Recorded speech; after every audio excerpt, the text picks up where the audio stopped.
City Speed. RealTuners Radio.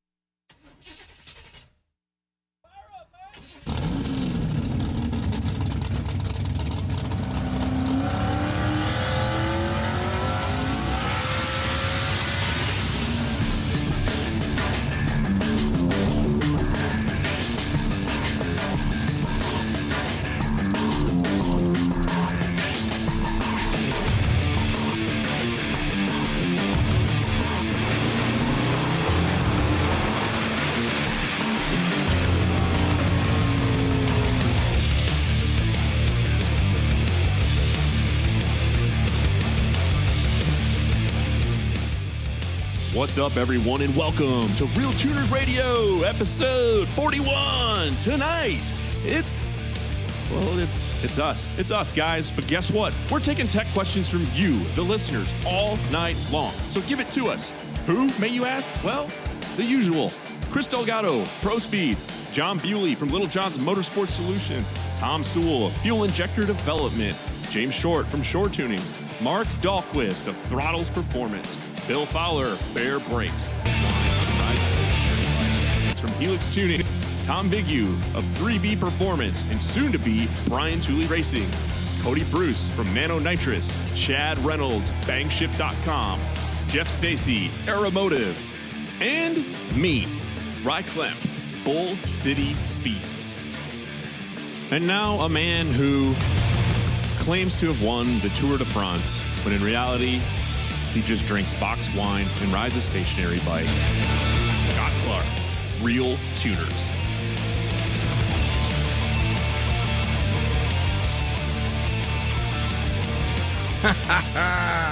What a way to kick off the night. How's everybody doing tonight? You don't even want to know what kind of madness we had going on in the last 5 minutes. Holy crap. I don't even have the intro finished. I literally was finishing as it was playing. Outstanding. So, well, at least we got Bewley here. Oh, man. Holy crap. That didn't go anywhere near like it should. We tested this last night for an hour and it worked fine. Got on tonight and only 4 people can log into that unlimited users Ring Central chat. Thanks a lot, scammers. But anyway, so here we are. Man, I'm just going to say this. Lots of adversarial things trying to keep us off the air. Just lots of interesting stuff behind the scenes. But anyway, here we are. Welcome to episode 41 of RealTuners Radio. This is going to be over 80 hours of content we have up online. So anyway, thank you for the folks that are logged in and listen to us, man. It's good to see all you guys back here once again. Just interesting times that we live in. So, without further ado, what's going on, guys? Who do we actually have logged on to Discord right now? So I got Mr. John Bewley, Mr. Rye Klemp, Mr. Scott Evans, Mr. James Short, and Mr. Tom Sewell on this evening. Welcome, guys. What up? Hey. What's going on? Bill Fowler just joined in. He figured out we got on Discord. Yeah, Bill. So much for Ring Central. Yeah, I kind of figured it out slowly. About 2 minutes to go, I gave a abandoned ship message on our Facebook private group. I'm like, whoever sees it, sees it. And we fired up the old Discord, so it's probably going to be all interruptive and nasty and gnarly tonight. And nobody with Apple can get on it, I'm sure, or they will have problems. But anyway, we'll figure out the Ring Central thing for if there is a next week. But anyway, it's kind of touch and go. Go ahead. James is on with his iPhone. He said he updated the app and it worked perfect. Okay, cool. So maybe I've done that as well. Yeah, I updated it and I'm sitting in a pizza drop. So. Eagle, it's working fine. That's all I heard right there. I heard something about pizza. Yeah, It's Sex Panther over here. 60% of the time, it works every time.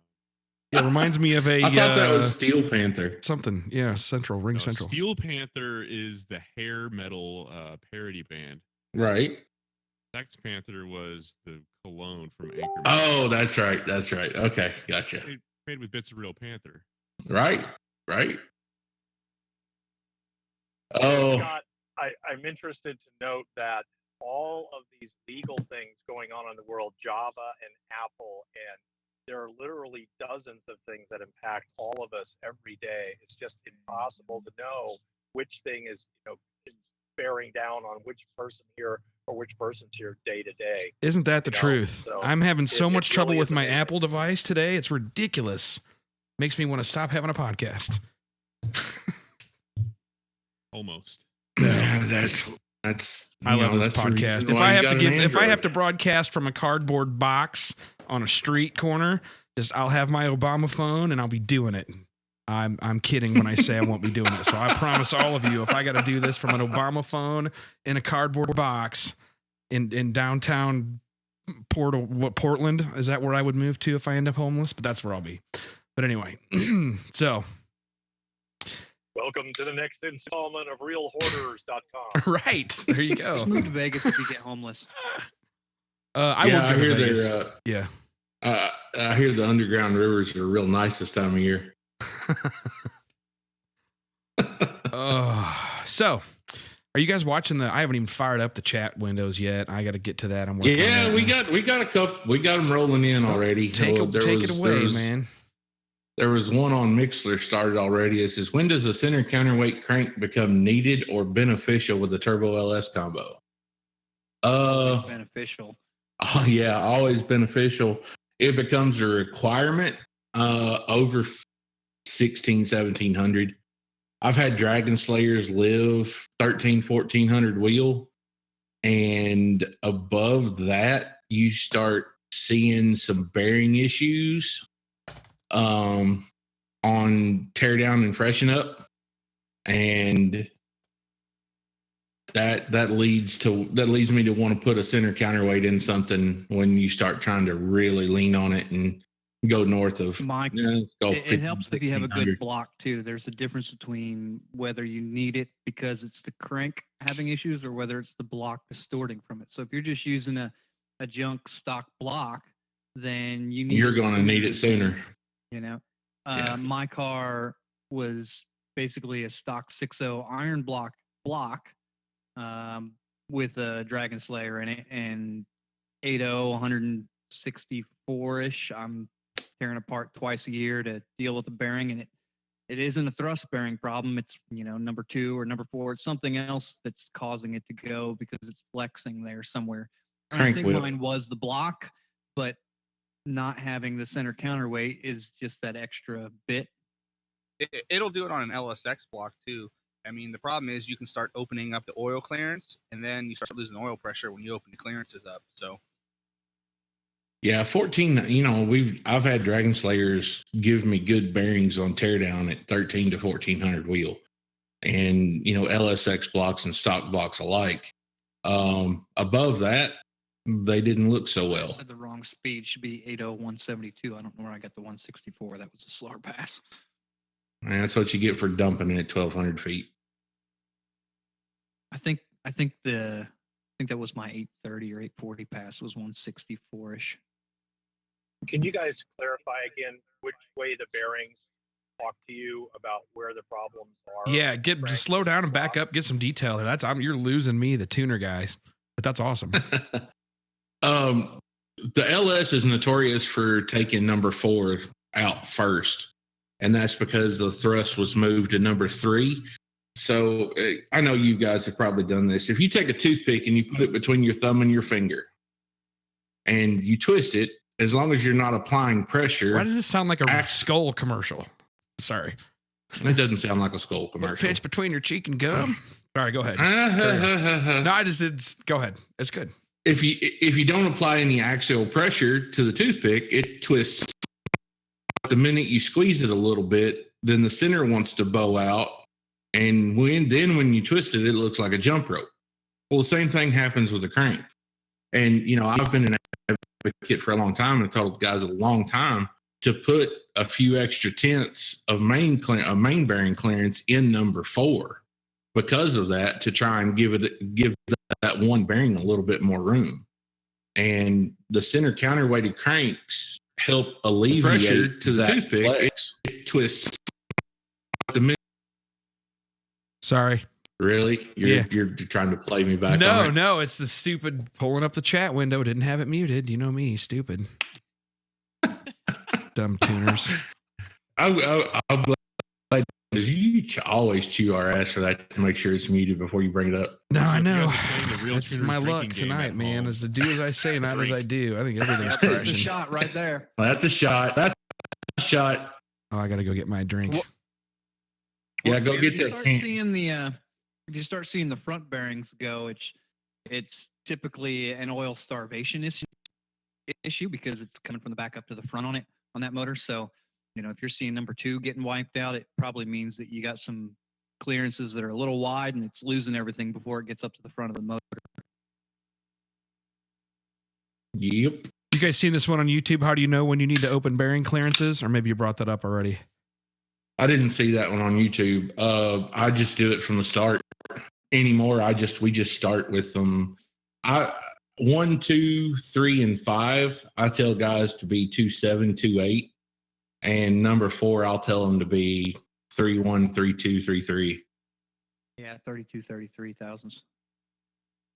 Blaine's asking So what's everyone's favorite cheap Mac style boost solenoids. I've been looking at the Humphreys 310 12 volt.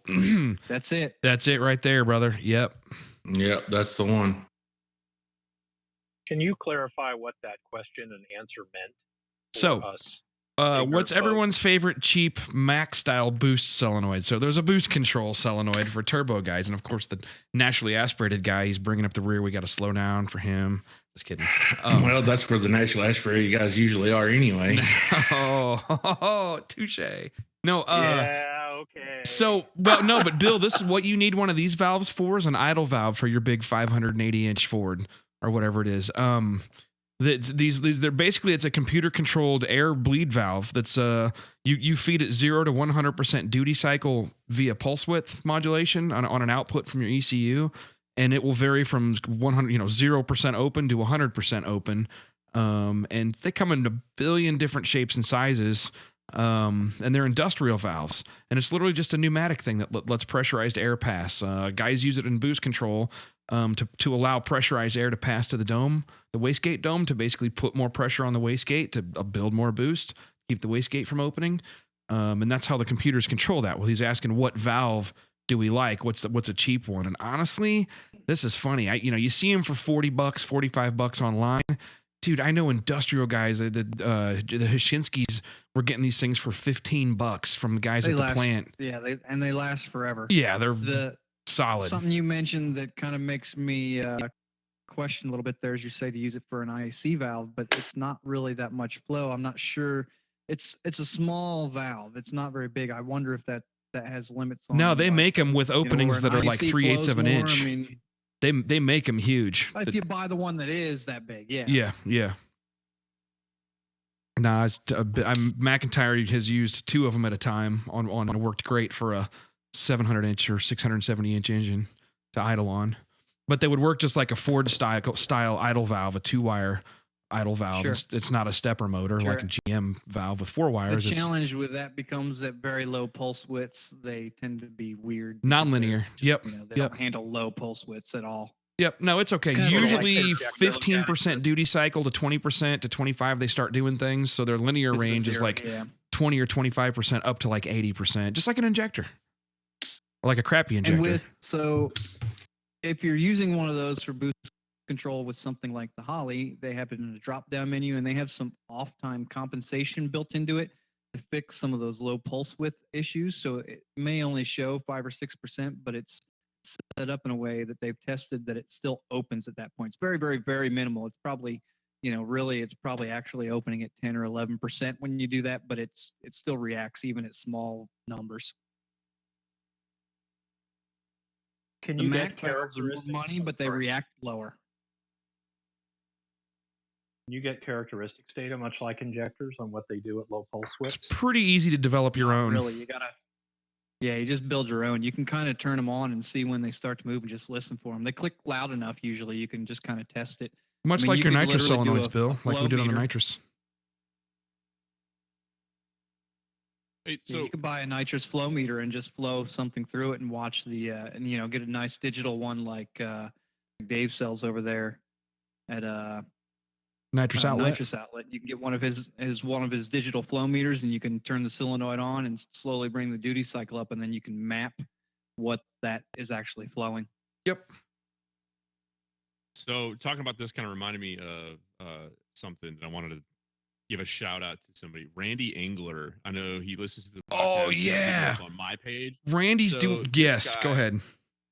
So he hit me up on Bull City Speed and said, like what you do, and he's a fan of RealTuners and listens to the podcast, and he decided to dive in head first. So he's kind of doing something similar to what I'm doing with his Silverado. He's going to do home built turbo kit, but he's building his own boost controller, closed loop PID control. Is it Arduino? I'm probably butchering how you say that. No, the he's using an Arduino Arduino. thing, Yep. Arduino boost controller, and he's doing this all himself. $50 computer. And learning all of it. So his Low Buck LS on YouTube is his channel. So go give that dude a follow, give him a shout out, and follow along, because I think it's really cool what he's doing. Yeah, I like Randy, man. He's starting from scratch, working it out, getting it low buck everything, which I have a special place in my heart for that. Being a Mega Squirt guy originally, one of the original Mega Squirt guys you're talking to right here. I like the low buck approaches. So it's the definition of hot rodding. Yeah. Shout out to Randy. Keep it up, dude. And we can celebrate the genius of bowling and Yep, Bowling and Grippo. Bruce Bowling, Al Grippo. Good stuff, man. originators. Yeah, the founders. The godfathers, if you will. I've actually drank with those guys. They will drink you under the table. Good dudes. So. I'm having serious Mixler Apple issues, by the way. It's dropped about 7 times on me so far now, so I'm going to have to try it again. I'm doing okay on the Mixler. I think everything's working pretty good here for me. I'm getting some questions here that will lead to. We got some good questions here. I got Matt Vaughn. Hey, what's up, Matt? Somebody wants to ask about a timing table. He's got it's tuned up to 300 kPa on 116 race gas. Is that timing table going to be pretty close if he transitions over to E85? Yes. Not just a no, but hell no. Oh, come on. I'm going to disagree. It's going to be too much. Well, you can disagree all you want. It'll be a little too much. It's going to take less timing. I think it's going to take a little less. Probably Yeah. 5 or 6 less. 5 or 6? I would start Wait, it. what engine are we talking I'd about? pull 2JZ. Oh, okay. Okay, never mind. Probably Yep. pull 10 to start. I'd pull 10. That's what I was going to say. Yeah, Pull never 10 to mind. start. I didn't catch the 2JZ part, which is going to be sensitive to timing. But on an LS, it's about a 3-degree spread. But yeah, I'd take 5 to 6 out of it on an LS. well, and start sneaking it back in. But you can Yeah. end up at about 3. But Maybe, I don't know. E85 is not race gas. No, definitely not. You can fuel it like race gas. You can boost it like race gas. But when it comes to your timing table and you want to make sure it lives and you don't knock the ringlands out of the motor, treat it like pump gas. Yeah, you got to be soft on E. It does weird things. I Time, will agree with that. time that shit like it's 93 octane pump gas. Do not time it like it's 116 octane. You will burn your shit down in a heartbeat. But here's the thing is you can keep the timing soft on it and not lose a bunch of power. It's not like race gas where if you pull 3 degrees out, you lose 200 horsepower. Well, no, and that's the burn rate of the fuel is not the same. It's a lot, E probably burns a little quicker, but at least the gasoline component of it, Exactly. But it's definitely the flame front on it compared to 116 is definitely different, and that's the reason why it doesn't need the lead that 116 would lead. Courtney Green had a follow-up question to the main clearances question about what would you do different if you were in an aluminum block versus an iron. And my answer to that is open them up further. Put an extra 3 or 4 tenths in it sometimes. Yeah. Depending on which aluminum block it is. Yep. Yeah, that aluminum grows quite a bit more than the steel. It won't. It moves around a lot compared to an iron block. Hey, here you go. Robert Munford. I bent a spark plug ground electrode over with no visible damage to the head or piston. Could that be caused by detonation? I had an air leak between the MAF and throttle body. I was running no filter also. You guys ever run into that where you smash a plug and you're not quite sure what the hell happened? Was it smashed or did it get hot and It Yeah. bent. bent over? Did you, I think it probably got hot, but You know what I mean? It- Like it started to melt and keel over. Yeah, it's if there's no visible contact on any of the hard parts, I mean that's really about the only option for it. or running junk through it, running trash through the motor, maybe, or you never know. Yeah, but even if something went through the motor, you would see an evidence mark On a piston. on a piston or in a chamber or something. I like this one. I think this can get some discussion because I think there's a few different ways to approach it. Retorquing your heads after an initial warm up. He's asking about aluminum block and heads, but I'd like to expound and see what you guys all do. That kind of depends on the gasket for me. Say MLS. On something like that, it just I've never done it. I know guys that do, and they said they can put, they end up loosening up 10 or 15 pounds, but So I mean, I've done it where I just put the thing together and let it ride. But I mean, I'm not making crazy horsepower on pretty much anything that I've ever put together. I've done it. I've heard people say, take the one bolt at a time or one stud at a time, remove the nut, reapply the lube, and then retorque it to spec and move around that way. Or just put the torque wrench on it and see if it moves. Like, what's the preferred method there if you're gonna go in there and retorque them? I never take the nuts off if I do a retorque. I just put the wrench on them and try and pull them back down. yeah, retorque is break it free till it moves, and then you continue back the other way.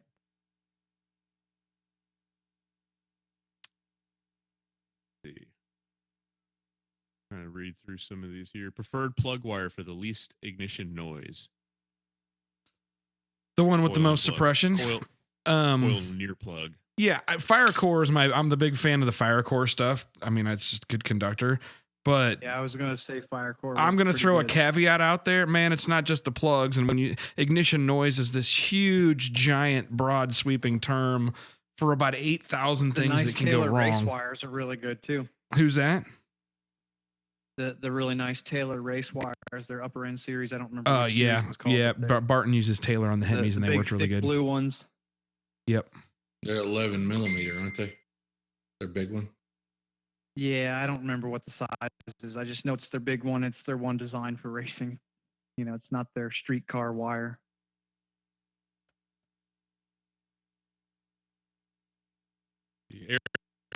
If it's safe to run, calls it medium boost, 25 to 35 pounds, non-intercooled with Ignite, red fuel, or E98. That's pushing it for me.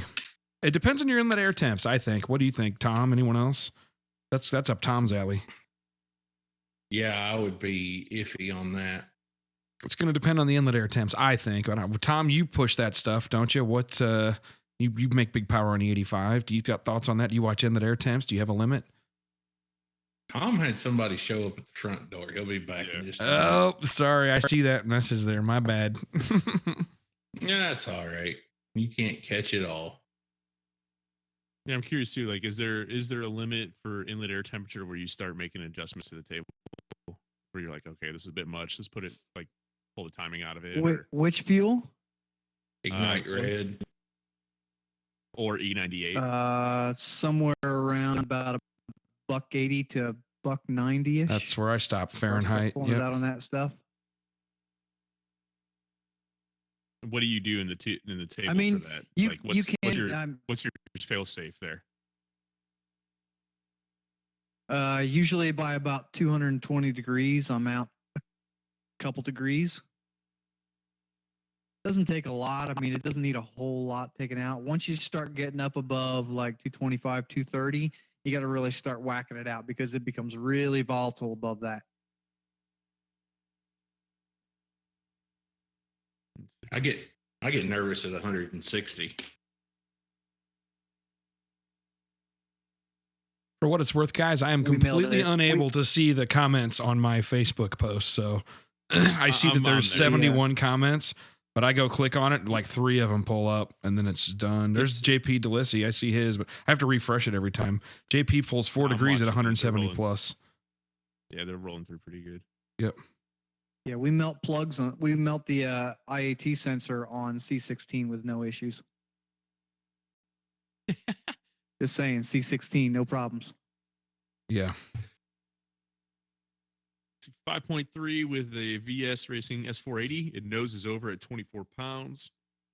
Currently only ground strap of the motor. He's added grounds from the heads to the battery. With a What lack makes of you think ground- it's first off, if it's a spark blowout, you're going to hear it. It's not going to hit all 8 holes at one time. If it just noses over gently, it's probably an airflow thing or valve float for me. But if it's spark blowout or actual misfire, you'll hear it. The springs and valve float. Yeah. I think the way he's saying it, I think he probably chose a poor wording there, but nosing over if he's looking at grounds. He's would a lack of ground contribute to spark blowout? So your no, gap? spark blowout. God No. damn it, spark blowout is not a thing. I mean, spark blowout is like 4 times more cylinder pressure than you actually need. That spark blowout technically is too much cylinder pressure for the ignition system that you have. Not a common thing on LS type coils or IGN 1As. So first off, let's just back up. Let's call it misfire. I give webinars on this stuff. I cover this stuff. I get asked to solve these problems at the races I go to. Literally 90% of the calls I get when I'm at a Ducks race is, hey, dude, we can't figure out this misfire. Come figure it out.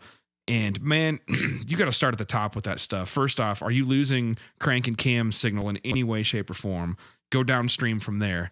Then if you're getting no reports of lost crank or cam signal, excuse me, then you need to start looking at downstream. Or you have an audible misfire. Well, is it in one hole or is it in multiple holes? Your best bet to figure that out is EGTs, right? If you have EGTs, it's worth the $600 or $500 to spend. Then you'll see if it's in one hole or if it's happening across all holes. If it's across all holes, then you start looking at power or grounds to the coils themselves because they usually share a common power and ground supply. Dean, you need to tell us more details about the ignition system and the application and what you're actually hearing. We can follow back up with that. That's my thoughts on that because it can be one of 100 things. Something to troubleshoot as well. If it's happening multiple holes, what's your plug gap? Now, Yeah. What plug are you using? Is it a too hot, too cold of a plug? You better have Is a it, resistor is your plug. gap Better be a 45 resistor where it's plug. supposed to be 18. Yep. I can tell you, he posted that he's got my stage 2 and a set of BTR. Oh, it's the 660s cam. on You it. got the wrong cam in there. Oh, listen to that shit. Listen to that shit. I can tell you right now, the turbo's out of breath. You don't have a problem. And let me tell you what, I'm just going to say this. This has happened to me 10 times in the last 15 classes or so. And if it's soft, if I don't hear misfire popping and banging out the exhaust, then I'm not having an ignition issue, and I'll call John right away, and he can generally tell me, hey man, you're done, you're out of airflow. If your volumetric efficiency is nosing over, if it's getting rich at that point in the pull or when you try to go up more boost, I just tell John, you look at my VE table. The VEs are going away when I turn up the boost or run higher RPM, and he's got an answer for it. So that I was going to You're just culminate in putting that. heat in the motor is all you're doing. Yeah. Yep. 160 miles an hour from a VS80 just depends on how heavy the car is. If that car is 3,100 plus, the turbo's done. That turbocharger, depending on dyno, 900 rear wheel horsepower, and that's about it. So 160 miles an hour, 32. If it's 32, 3,300, you're just out of compressor, man. It's not an ignition issue. It's none of that. You're out of compressor wheel. 3,100 pounds, he says. Yeah, I mean, do the math on 160 miles an hour on 3,100 pounds. See what that gives you for power. If it's anywhere over 850, I have a feeling that you're just out of compressor wheel. You're out of air.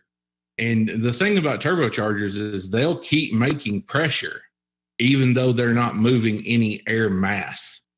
So even when you get to that point and it starts doing that, you're just going to start making heat. Your IATs are going to go up at an exponential rate past that point than what they did coming up to that point.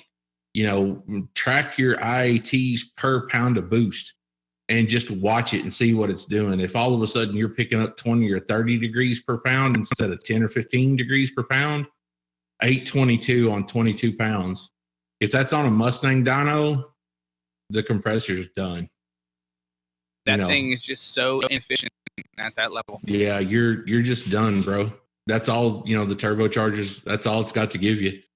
And, for the money, it's good, but 850 to 900, anything past that on a true reading dyno, not a Bob Marley dyno, that's all you're going to get. Sorry, that's the first time I've heard that. That's great. I We just love love our everything. Bob Marley dyno mod. Basically, not an inertia dyno is what he means. Right. Something with a Something load with an eddy cell. current.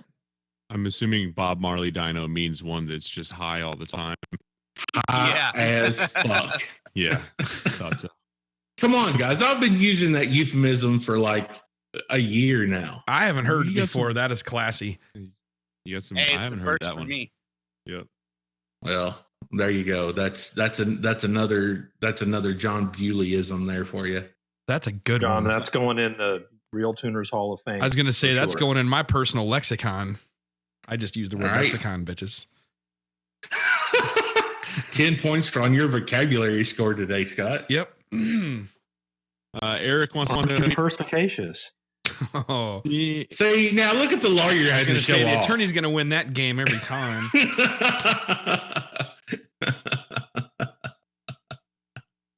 Got a guy Oh, who hell. wants to know any problems tapping the backside of your electric water pump to have your crossover coolant line feed back in there rather than the radiator. I don't know why you would tap the back of the water pump.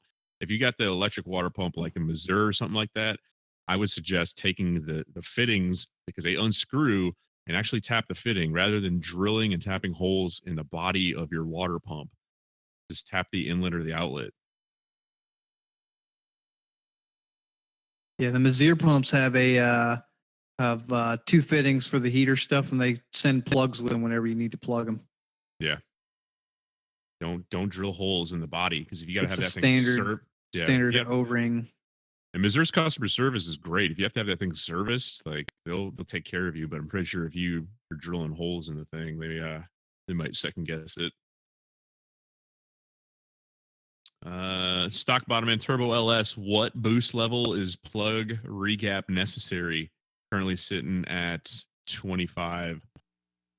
I don't run them 25 at 600, 700 horsepower. They're Nope. I put them at 18 and just send it. Yeah, Yeah, no 18's matter- a good number for basically- me too, man. Because you don't know, you're not yeah. worried about gap, right? Yeah, no, and you're not going to see Yeah. any detriment closing it up from 25 to 18, no matter what the power level is on it. Yeah, there's You know, almost I- no downside.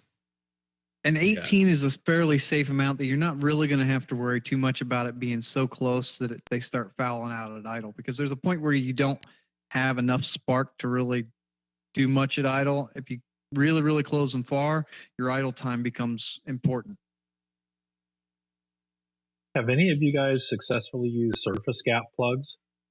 And naturally aspirated stuff I got a bunch of road racing customers that swear by surface gap plugs, but they're all naturally aspirated some spec rotaries class with them. engines, 600 horse or less on small blocks. But not on boosted stuff. No. I know Delgado's So- not on tonight, but he experimented with them on the boosted stuff and with the brisk plugs and cracked porcelains real easy and had them fall apart and hurt stuff. So he stays away from them. He had some I pretty good tried to- test data on that. Years ago, I tried to set those brisk plugs where the whole thing kind of comes over the thing, and it caused some serious problems. Yeah, I was thinking more like the Autolites, which are the ones that I've used. But again, NA or light nitrous, but nothing with the big boost levels you guys are talking about. So what's it's on spark plugs, like what point is it beneficial to index your plugs, or is it kind of like a naturally aspirated Whenever thing where you're trying your to squeeze piston is everything going to out? come up so close So that it's it's gonna about smack to the hit plug. That's the idea behind it. If it's so close to hitting that your strap will get broken by the top of the piston. What in the hell is that? Or it's up on top. Discord just did the most hilarious thing ever. That was awesome. I can't wait to hear that back on the rip recording. Everybody, So- everybody took a shot. Max Headroom, he's joined us for the podcast Yeah. tonight. Holy crap. Did I tell you guys my website got hacked while I was at class this last weekend? That was outstanding. Really? Oh, that's yeah. awesome. Now someone messed with my website this last weekend. It was clearly the Russians or the Cubans or any number of possible people. Oh, out there completely. doing Yeah. this. No, we have no idea where it came from. It was Area 51. Yeah, it had to be overseas. Maybe we don't know. I don't have any information. Honestly, I'm being honest. It's just they told me that my website it got exploited. Something about an attack that exploited a known bug and the platform that my website's built on. That I didn't click on an update. I guess a notification came out like Friday night while I was getting set up for it, and Sunday afternoon it was a problem. They're like, "Oh, it's common. Happened to a bunch of websites," but. Anyway, got it back online Monday, so sorry about that. Anyone else? Here wants to know if you don't have EGT sensors, would an infrared on a gun on a primary work? I mean, it's for two different purposes. You Not use an really. infrared gun on a primary just to make sure it's on. You can't drive down the running. road or make a dyno pull with the infrared gun on there, and the problem is those are hard to use. Right, you got to be really close with those. Behind. The temperature of the thing pipe. that's good for is telling you if a hole's firing at idle. Yeah, that's basically it, right? Yeah. Can we just say that in my current state of inebriation, I would pay money to see this dude hanging out the window with the hood off the car, trying to take header primary readings with a heat gun during the pull. Brad, that's a challenge. I know I'm not How many gonna. drinks you in right now, John? I'm not gonna throw this engine builder under the bus, guys. But I know a guy that he had the rookie sit out in the dyno room with an engine making a pull and watch the timing with a timing light. Hey, I used to. Do I that have in done that. Delgado. God. Well, I mean, that's a little bit different than talking about using a heat gun during a pull. I did that myself on a Pro Stock motor at 11,000 RPM. Oh, no way. I don't want to be as anywhere. violent. Oh my God. No way, man. You got way bigger ones than I do, Tom. That's crazy. We used to do it on Hondas. You'd have to stick your head down in there in the middle of the, chassis dyno. Well, I mean, it's a Honda. What's going to happen? A hamster turd's going to come flinging out or something? And all it takes is one stray that's right. strand of hair that gets tangled up in something, and all of a sudden you're scalped. Truth. Well, in all fairness, I did it earlier on a cup car on a chassis dyno. And I said, oh, this ain't that big a deal. Well, then when I worked for a Pro Stock team, I said, hey, I'll go in there and hold the timing light and we'll see what it does. Well, don't do that. Because about 3/4 of the way through the dyno pull, I about blacked out because I lost my vision. And by the time it come back on, I come out and I was like, oh, yeah, no big deal. Well, he said, well, what was it? I said, I ain't got a clue. Didn't see. Holy cow. That's what methanol will do to you. Now, they don't run methanol on Pro Stock. Endorses Dyno Room Moron Challenge. Truth. The voice of reason. The voice of reason. Yeah, Cypher. Hold my beer and watch this. Yes, that tagline was heard around the world that day. That had to happen. All I can think of is somebody in a dyno room and like that diesel motor exploding and the rotating assembly just still being attached to the dyno. Oh yeah. Oh yeah, that was a great video. All those thoughts definitely go through your mind. But peer pressure always sets in and wins. Even when it's self-inflicted? When you volunteer? Well, you volunteer, but oh, and he got the act. And he's out. I think his mustache hit the. look back at your buddy and they're like, yeah, do it. I said, okay, so you do it. Oh, me. James Falgot wants to know how far two 366s can take you on a 370-inch LS engine. How much fuel's in the tank? Yeah. North of 1,100 wheel. I've seen a couple of guys eclipse 1,200 wheel with them. They rate that turbocharger for about 79 pounds a minute a piece, which is roughly for 1,650 flywheel. If you are able to get 100% of the mass flow from each unit in a twin application, I've never been able to. I've never seen anybody be able to do that. So I call it 1,500 flywheel for a pair of 366s. I give it a little bit of breathing room, knock about 10% off the top. But Hey, 1200 wheel. Back to the surface gap plugs. Kenny Bennett, they use Champion surface gaps on their 646 profiler headed big block Chevys, about 1900 horsepower with the spray on. He did have porcelain break a few times, but only on the plug wire side. That's interesting. Bennett, Kenny knows what he's doing. I'll leave it at that. So that's cool to hear. Okay, so they have used some surface gap stuff and some big power applications.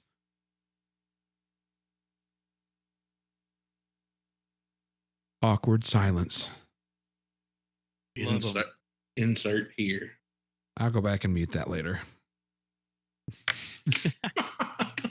What about iridium plugs? What do you guys take on those? I use In them a on my street own car, car. I they're love 'em. fine. Yeah. I'm not a big fan of them on like a race application, just because a lot of times you need a hotter spark than what that iridium can do. They're great for efficiency, for fuel efficiency. They're great for when you have the need for emissions. But when you got to put some serious power to it, you're better off sticking to a real copper plug. I 100% completely disagree with you, Scott, because the big thing about iridium is you can take a copper plug and it starts misfiring, and you can put an iridium in at the same spot and it'll fire through. So my experience has been the exact opposite. I mean, I've ran iridium plugs up to 70 plus pounds of this before, no problems. Wow. And they make a non-resistor plug up to a 9. Ooh. See, that gets kind of You mean appealing the right there. Yep. Wait a minute. You mean they make a resistor plug up to a 9? Yeah. I'm sorry. They make a resistor plug up to a 9. Not Okay. A non-resistor. My bad. Hey, you guys know we're on like a half a minute delay for the rest of the world or whatever, but Scott Liggett from Blueprint Crate Engines just posted up. Now, first off, remember these guys have like 9 engine dynos that they run nonstop all day long. I think there was a period when I worked there where they dynoed like 70 engines in a day, but a good day for them is like 40 engines on the dyno, like an hour a piece. And he told me, or this is what he says, when we can hear the thud of a balancer that has been on 1,000 engines come off the engine at 6,000 RPM and get stuck in the wall from the other side of the building. Just something to think about.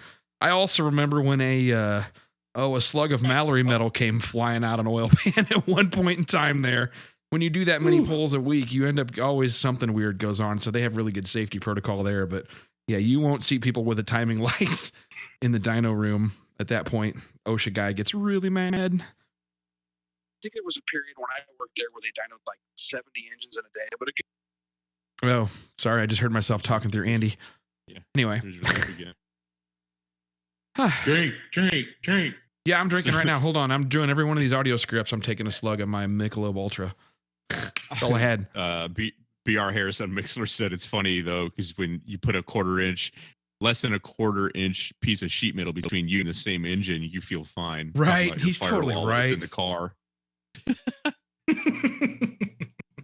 I think okay. that's Brian Harris from Bischoff's too, from Tony Bischoff. I think that's, or he does the sand drags and the mud drags or whatever. I think, is that you, Brian? I think that's who I'm talking to, but. Oh, hell no, I'm not going in the dyno cell, but hey, let me put my legs right next to the big thing shaped like a saw blade. Cool. Oh yeah, or let me slide my ass down in a rear engine dragster with, the diff and the gears literally 4 inches from, 3 inches from my butt. The only thing between your butt and the damn gears is the housing itself. Yeah, those dudes had real balls back then. Yeah, man. No, the ones and that had the 7 balls were toes. the camera guys that sat on the hoods of the tracks going around the track for video. Right. Or how about the guys in the original IndyCar races in the early 1900s where they had a mechanic ride with them and they would literally be making adjustments to things, opening the hood, that kind of stuff while they're going around the track. And they used to drink wine in the pits. I think we should go back to that. I do too. I don't see that as a problem. 3 shot minimum within an hour of the race start. see how that pans out. Somebody will end up on the track going backwards. Some lightweight. Let's see. What compression is too much for a boosted big power application? 12-1. Anything Depends on more what than fuel? Yeah, race gas C16 M1 12-1's good. Anything over 12-1, I get nervous. And I feel like I have to do some things in the cam to play with the dynamic compression of the engine a little bit. I don't like doing that. So I prefer to keep it under 12-1, if at all possible. At the absolute most. It must also narrow your tuning window a lot, don't it, John? It does. It really narrows it up really bad. And then, dynamic compression goes way up. And if you do something in the camshaft to try and get dynamic compression under control, then, that can play factors in what the motor wants to do to the 330. So you can actually be counterproductive. People are like, oh, well, I want to put compression in it to make it, to make it run the front half hard. The more, get it to, respond well and have good torque and make good torque. And well, you end up with a little bit too much, and the 330 numbers end up suffering instead of being improved. With today's technology and everything being done in general, 10 to 11 is pretty solid and easy to tune. It's pretty, on most race gas, it's pretty safe.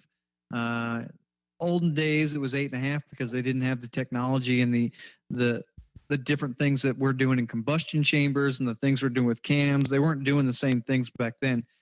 Old school technology now, if you put something at 8.5 to 1, you make half the power that you really should be making. 10 to 11, somewhere in there is usually pretty good. And you can still drive it on the street on pump gas in that range as well. Yeah, that's a good compression for E or a 93 with meth for the limited octane hero crew. But what's next?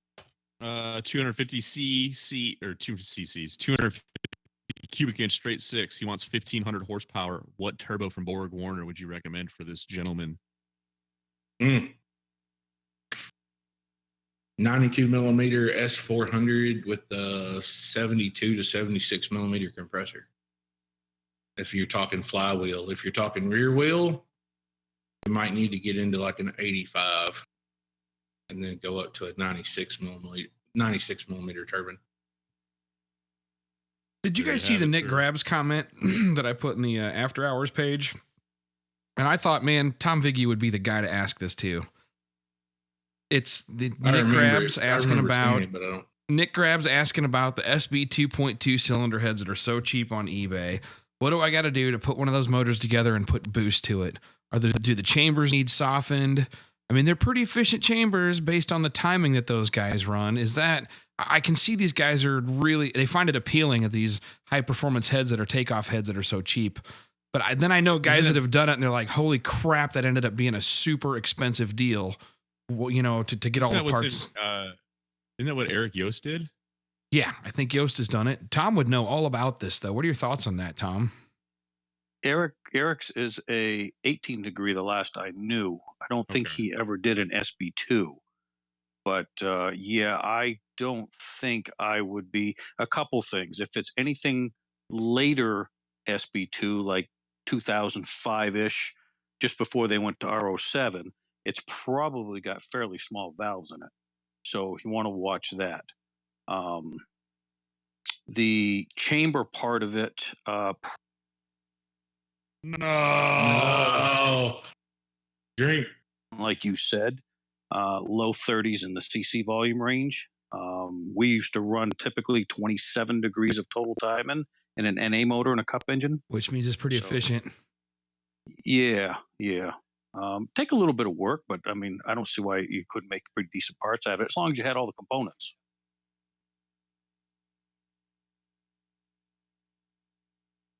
You can do a lot of good things with the chamber on the SB 2.2 too, but the problem with it is the stuff that's on eBay is like all the castaway stuff. So if it's used parts, I would question the actual integrity of the casting itself, not necessarily just the design. There were some guys at Bonneville that have boosted those that complained to me about the cooling. They said that the cooling was sufficient for the long steady state stuff of a 500-mile race, but that as soon as you started trying to double the power output, which is really what you do with boost, who runs less than 14.5 pounds, right? That that they were running into issues with cooling. And I don't know. And of course, those guys at Bonneville are laying into it for 120 seconds a pass. Depending on the year of the castings, there were different water jackets available for those things. So yeah, he may have had some with an odd water jacket. We moved that stuff around a lot to get different port configurations in them. So there's different versions. But I can definitely see where the 2 center exhaust valves could be a problem. That's what his complaint was. That's exactly. Yeah. I remember him saying that now. Yeah, we constantly plumbed water through the block and through the head and all kinds of different ways to even the temperature out amongst the cylinders. And we still ended up running amongst different cylinders just to get the thing to last. Yep. You guys are going to get me drunk early tonight.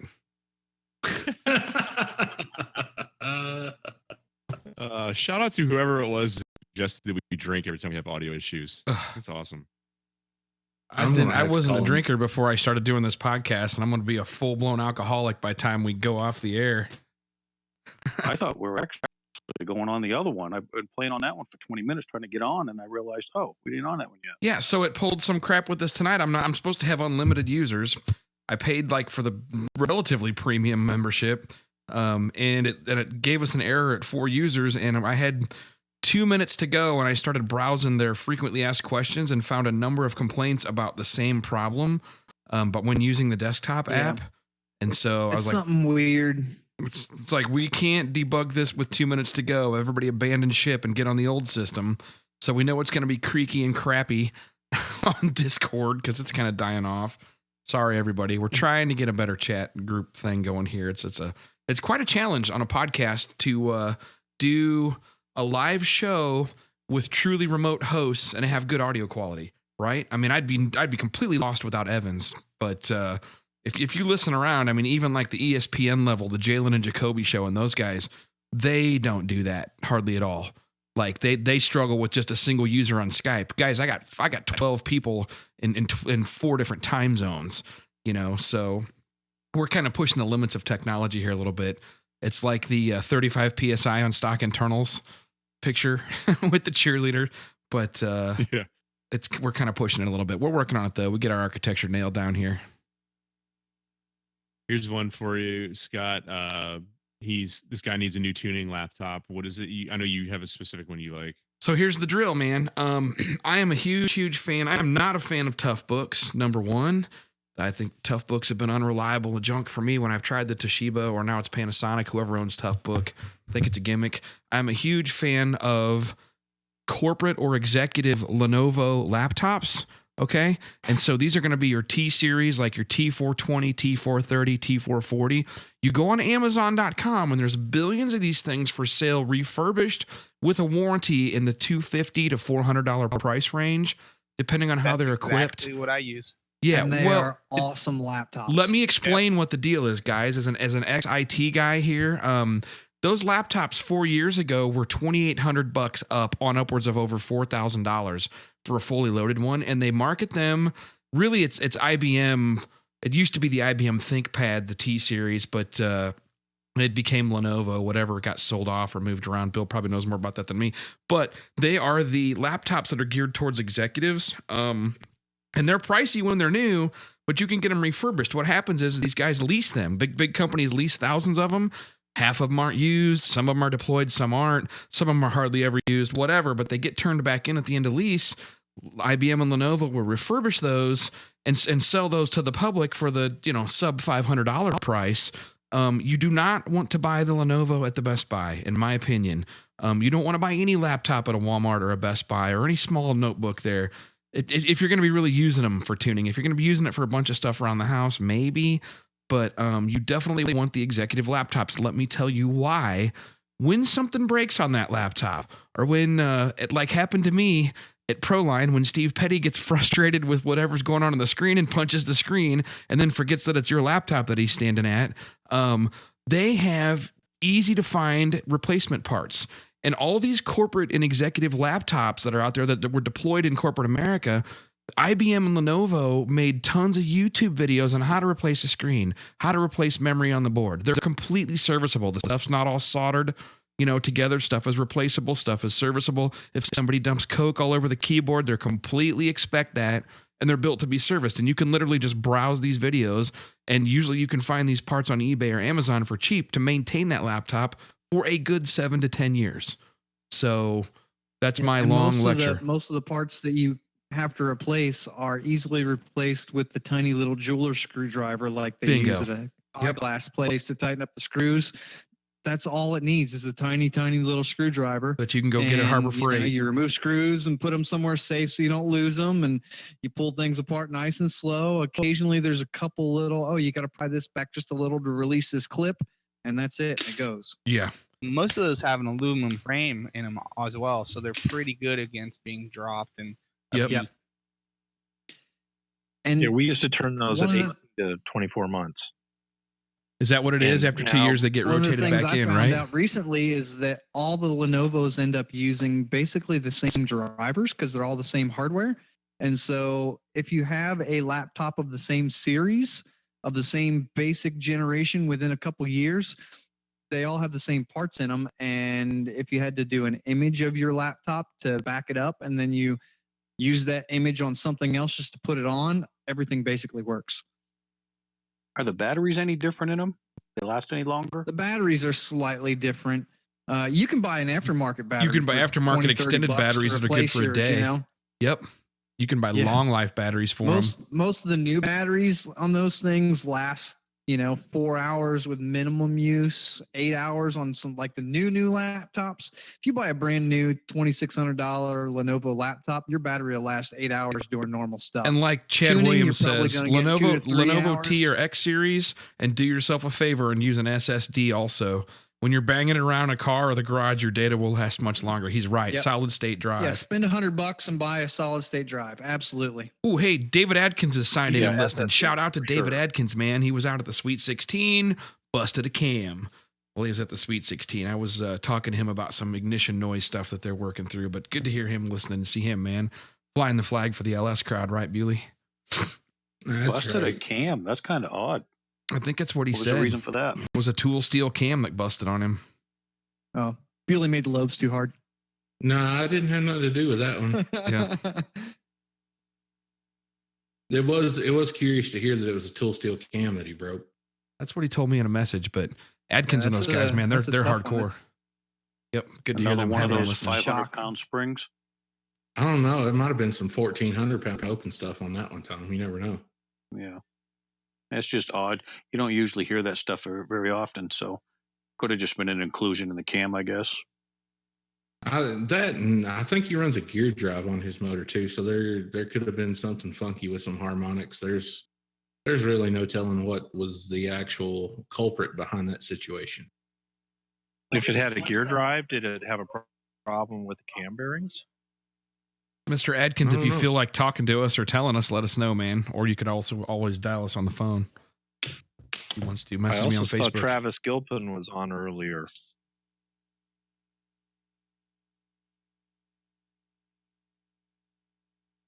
Sorry, say again. I said Travis Gilpin was on earlier. Oh, yeah. Yeah, Travis listens all the time. Him and Todd Mashmeyer listen in when they got time. My buddies from Drag Week.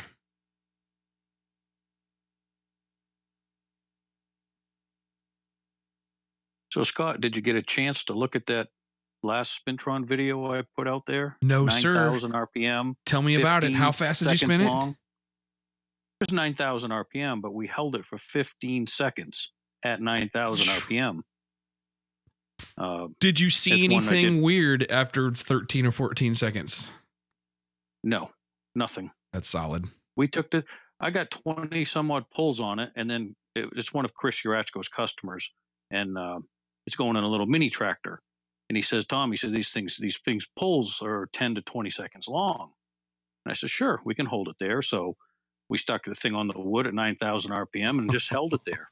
Took it all back apart, checked the spring rates, didn't lose a Jeez. single You know, ride. 15 seconds doesn't sound like a long time sitting here. I'll tell you Where- what, man.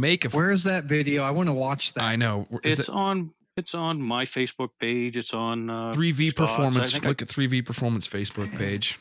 Yeah, it's pretty cool. It's just a different kind of environment that particular application lives in, and we tried to duplicate and test as much as we can in the environment they lived in. But yeah, it's pretty badass.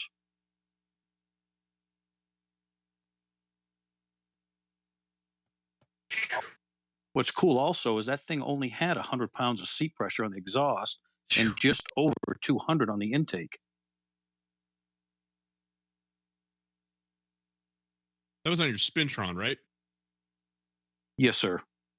How hot do the valve springs get on that thing after a pull like that? If they're really pissed off and there's a lot of harmonics and issues with it, then they can get very hot to the point where they'll blue the tips and break the tips off. But if everything's happy, they don't even get warm. I mean, yeah, I would think that because it can 9,000 for 15 seconds sounds absolutely insane, but really, but you're talking to a cup car guy that's doing 9,000 for 2 hours in some cases. Yeah. Jeez. Yeah. But when you really think about it, the valve train's spinning at half that RPM, correct?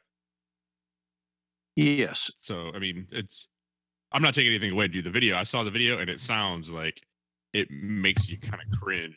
Like you want to take a few steps back and wait for this thing to grenade. But I know that it's interesting to see how much heat gets into the oil on the Spintron. I mean, we were doing this at Ray Barton's just on his super stock altered Hemis for like 8-second pulls, and it was heating up the oil just like the engine would heat it up at the track.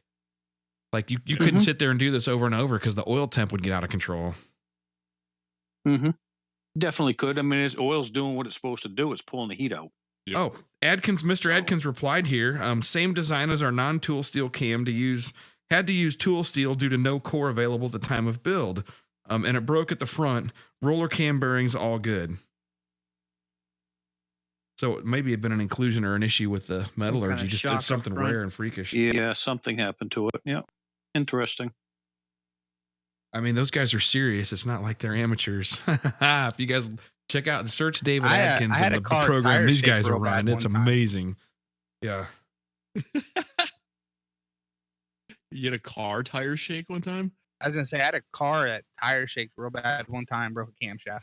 Oh, I thought you were talking about. Wow. I thought you were just saying that you had a car with a shaky tire. Like No, sorry. driving it to work. It was Every one of day. those Pro mod talking, Honda. and we were all talking. Sorry. I had a guy who literally rattled one of the teeth out of his own head with tire shake. I've heard of that. I've got a big stuff 3 that I had from a it one of Coughlin's Pro Mods? I think it was ready to go. It was when I was at Proline here. We were working on fuel tech stuff, and there was a big stuff 3 that was on I think it was early on Coughlin's car. One of them that literally it shook so hard that it turned everything internal, including the potting, to dust. And like you shake it, it sounds like a baby's rattle. And you open up one end, and all the potting, the stuff was dust. And I mean, it damaged everything electrical on the car. A whole bunch of damage it did. Just about half a second of tire shake.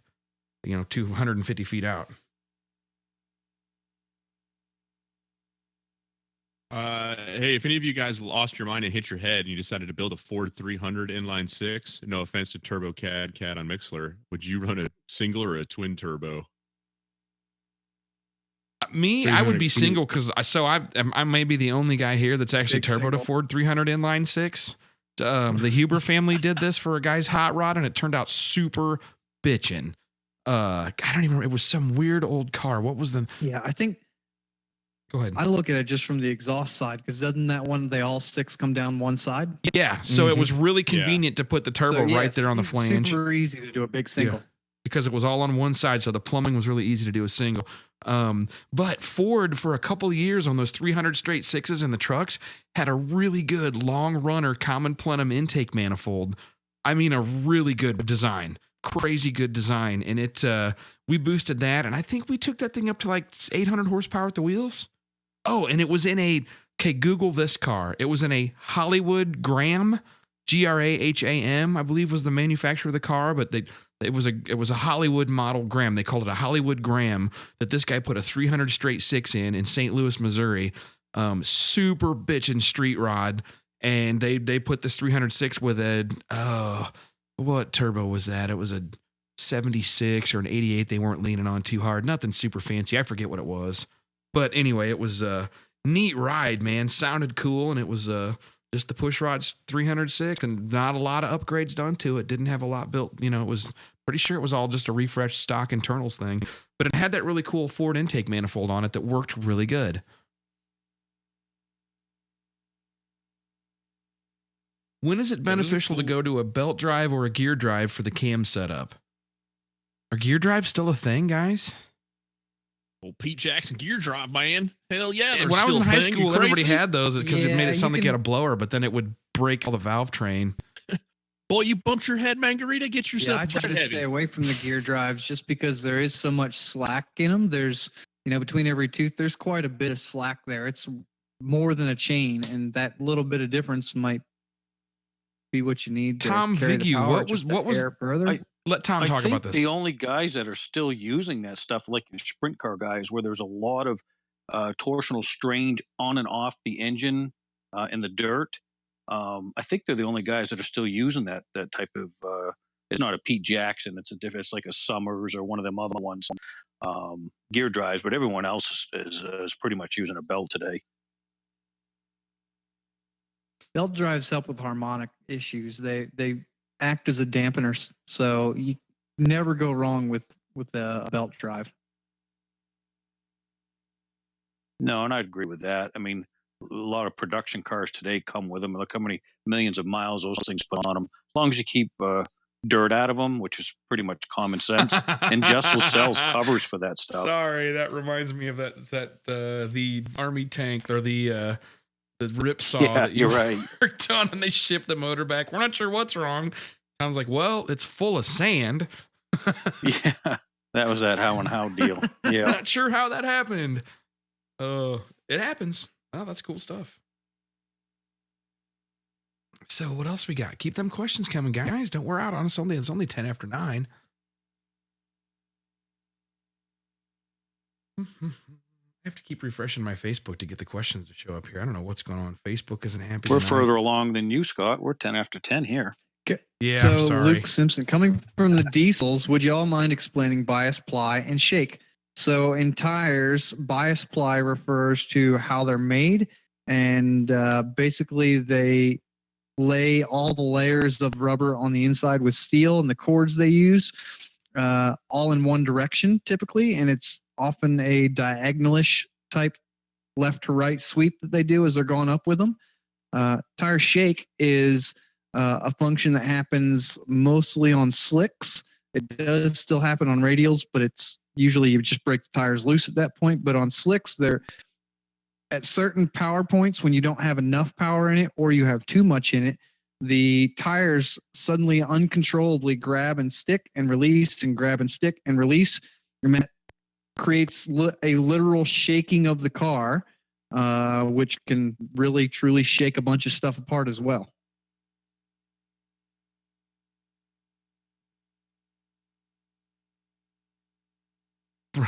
Brock Harris, we still run a gear drive in our $3,000 small block Chevy powered Fox body. It complements the banjo music.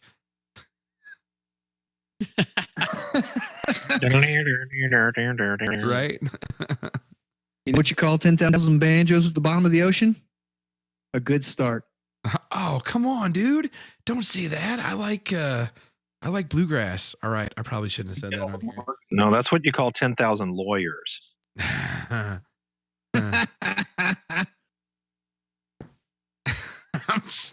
Yep. Take a drink. I can say that all I want. Well, he's a lawyer. Yeah, Bill's a lawyer. You follow on it. Is tire shake a suspension change or just a power change? Usually power change. It can be both. Yeah, it could be both. But most times just people are associated with power, I think, right? It's a combination of chassis issues, traction, and spring dampening, shocks, all kinds of stuff. It's a lack of There's wheel a lot speed. of things that contribute to it. Speed. Yep. On a slick, wheel speed is very, very important. Where a radial, you got to make it stick and go. They don't like wheel speed. They don't like to spin. On a radial, if you spin, you're done. On a slick, if you spin, it can be the difference between accelerating great or just not going anywhere. Finding that middle ground in between the two is what you have to do. You want to get it so the tire's not trying to drive over itself.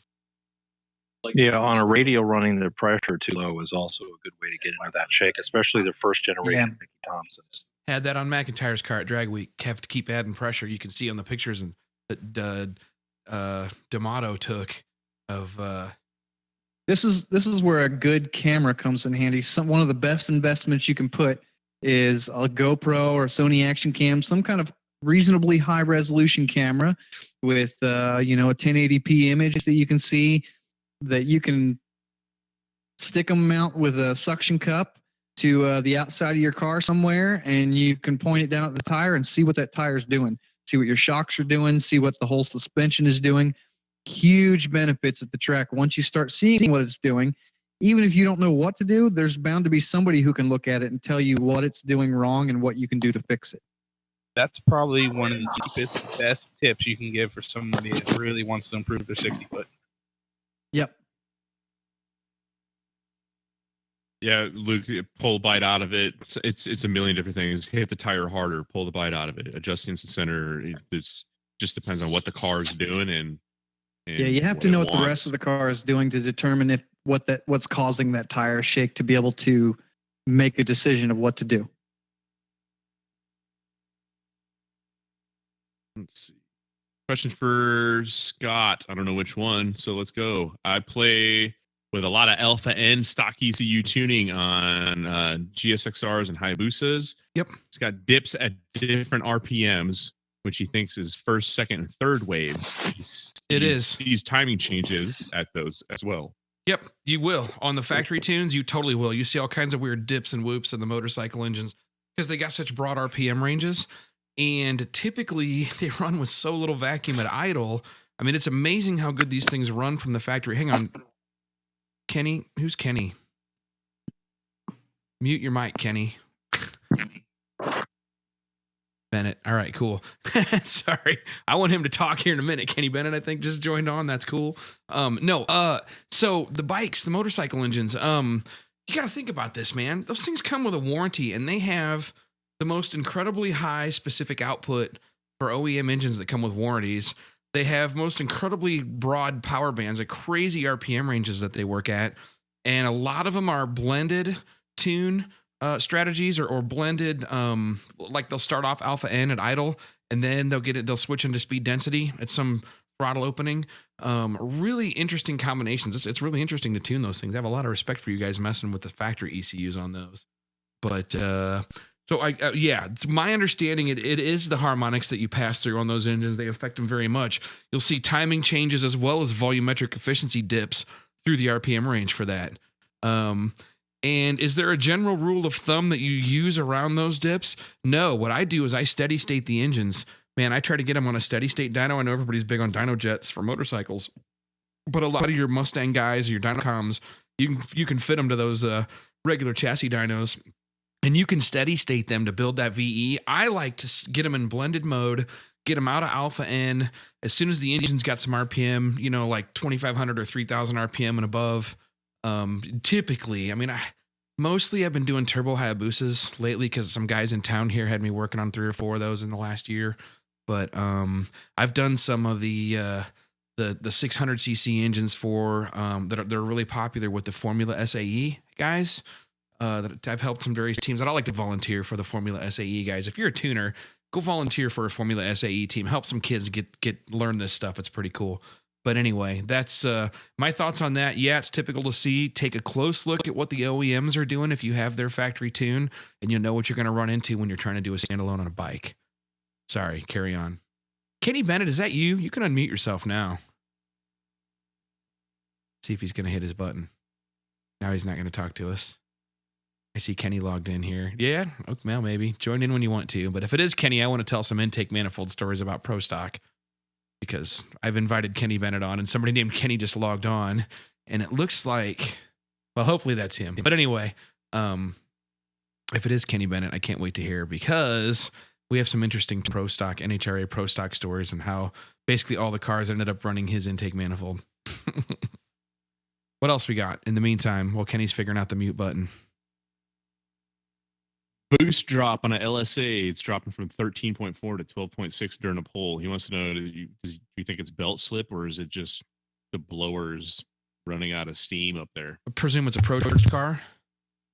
No, LSA is a PDS 1900. Oh, got it. My bad. Yeah, LSA. Got it.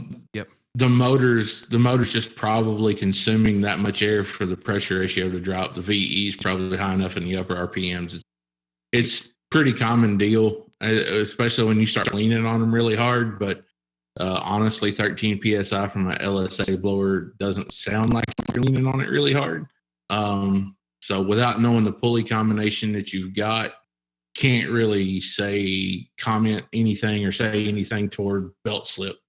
It's probably not that my big experience of a deal. has been it's the stock tensioner that's actually causing the problem because it doesn't hold good enough up at upper RPMs, and so it's not necessarily slip, but it's release of the belt tension, and it causes it to slip because of that tensioner. Sometimes a simple switch is just putting on a manual tensioner, and that all goes away. Or upgrading to something like the ADM pulley setup on it. Right. Which work really, really nice. And probably my favorite ones do a grip tech pulley system on that car. Works really, really nice. I don't really like manual tensioners because they don't really account for the stretch of the belt as RPM increases.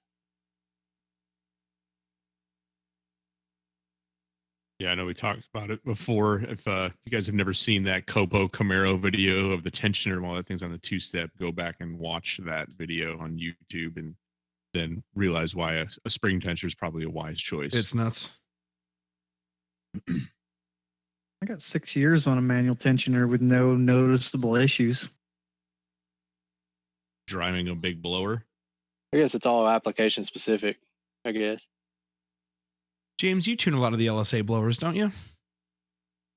Yeah, quite a few. Okay.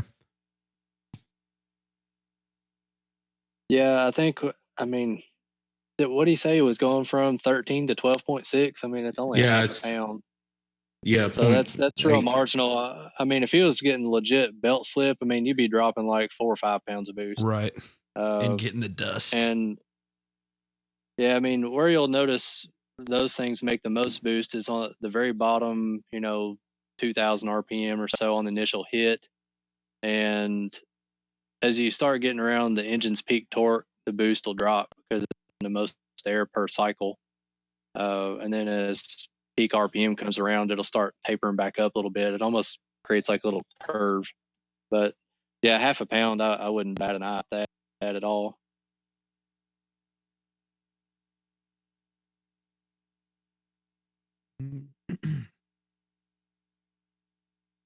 Trying to see if there's anything. Well, I guess we're thinking about the questions. Somebody asked if we want to talk about it, and I think we could. Did y'all watch the Sweet 16 or any of the videos coming out of there? Holy crap, that guy was hauling ass. Dude, they all were. Oh my God, the bump was like 373. Yep. Yeah, insane, dude. You could have went like 390 and still been like 15 cars off qualifying. Yeah. There were some pro mod guys in my class that skipped out on the Sweet 16 to come to my class this last weekend, and they were making some interesting points about, boy, it sure is weird how every single team, even the ones that typically are kind of behind the main group, every one of them picked up the same amount, and they were insinuating that maybe the track was 8 or 10 feet shorter than normal. I'm going to get shot for saying that. I'm just saying that's what someone else was saying. I don't know the difference. Don't really care. The weather apparently was beautiful. The weather was killer. The prep was ideal killer. Conditions for everybody. Everybody's going to go faster when all of that works. Mm-hmm. I mean, there was negative DA, wasn't it? I mean, there was. Yes. I went to the track this weekend here in North Carolina. It was like 1,100 feet negative. So I mean, they're pretty far south, but we're on it's the same coastline. So yeah, it was decent weather. I mean, 362 at 221 miles an hour, and it looked like the guy didn't even accelerate. It just went from 0 to 220 in like Shout instant. out to Brent and Mark, Mickey, Point- and Woody, and all the guys. They're from 0.9 St. Louis. something, 60 foot. Yeah. Oh my God. From a turbo car.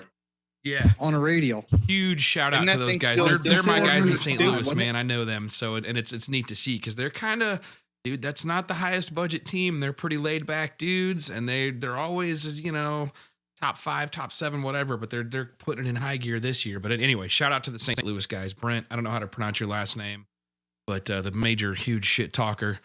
And then Mark, Mickey, and Jason Carter and those guys. I've hung out with them just a little bit. They'd probably be like, who the fuck is that talking? But anyway, they would know me as the fuel car tech looked rep like when it they just started using went fuel like- tech. I mean, it looked like they didn't have to steer, drive, do nothing. It just went perfectly straight, leisurely stroll, Sunday afternoon drive, no Brett big said deal. they scuffed some pistons a couple times and had to do some work between rounds. And it went quick, so they had to work. But, I mean, they had to work for it a little bit, but they got her done. Yeah, Somebody that's, made a comment that if the track was short, how the hell do you mile an hour that? It's Yeah, Mark. It's Yeah, Mark exactly. Mickey. Yeah, I know, right? That's how. Transmission, locking converter, all the tricks there. Yeah. They just put the second mile per hour trap light after the finish line. Right. True. No, I get it. I totally get it. But it was funny. There were some pro mod teams were really grumbly about that. I just thought that's interesting. They're just jealous because they can't go that fast. Yeah, they're beating what Pro Boost record, ET records on a radial.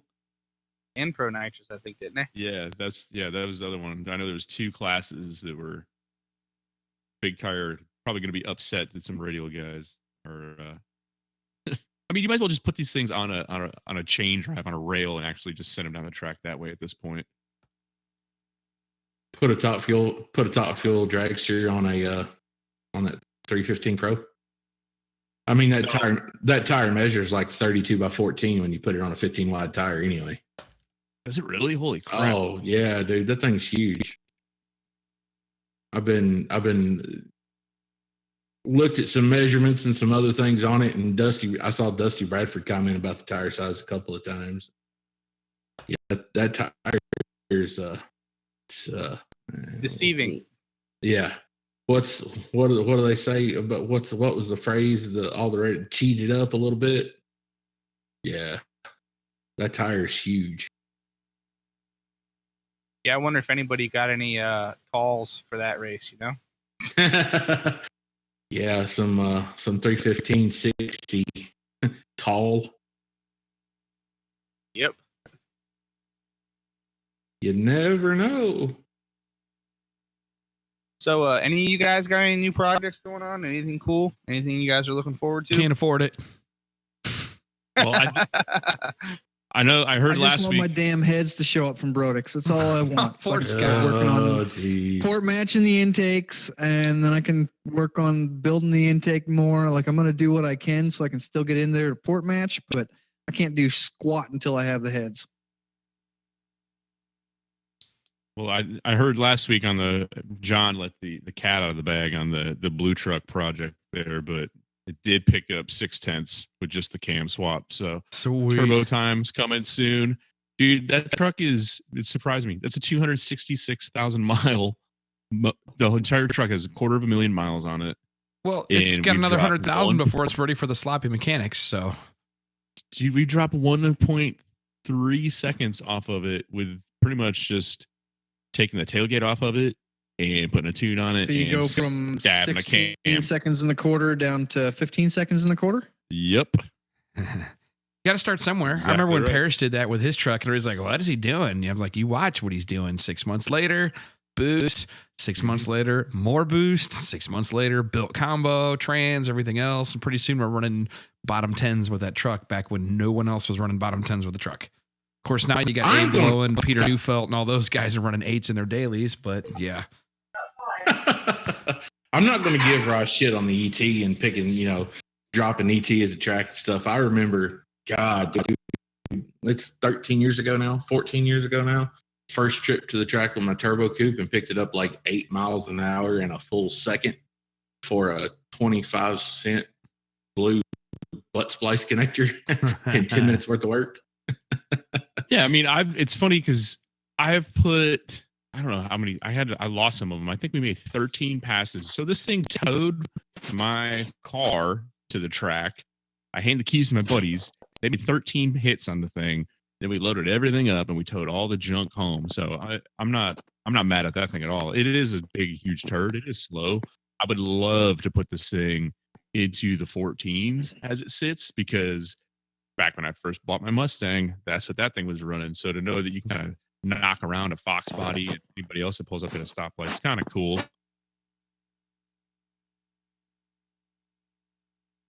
Well, I'm very excited because I'm going to be an expert witness in a class action lawsuit. We're going to kill these guys. totally unrelated to anything we're talking about, of course.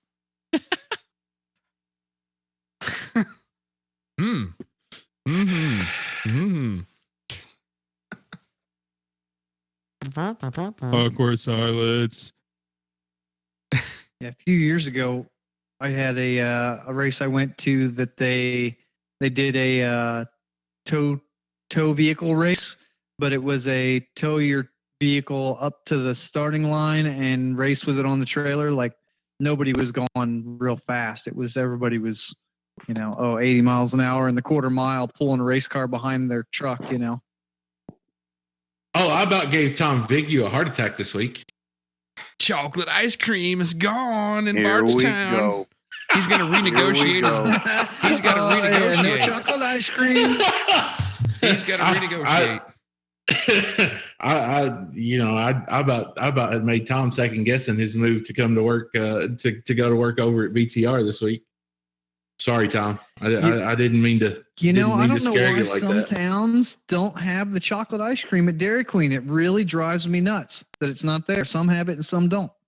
I'm I don't thinking think an I've hour and a ever half seen drive to work chocolate isn't going to be that bad. Is that how long you're going to have to drive to work? An hour and a half?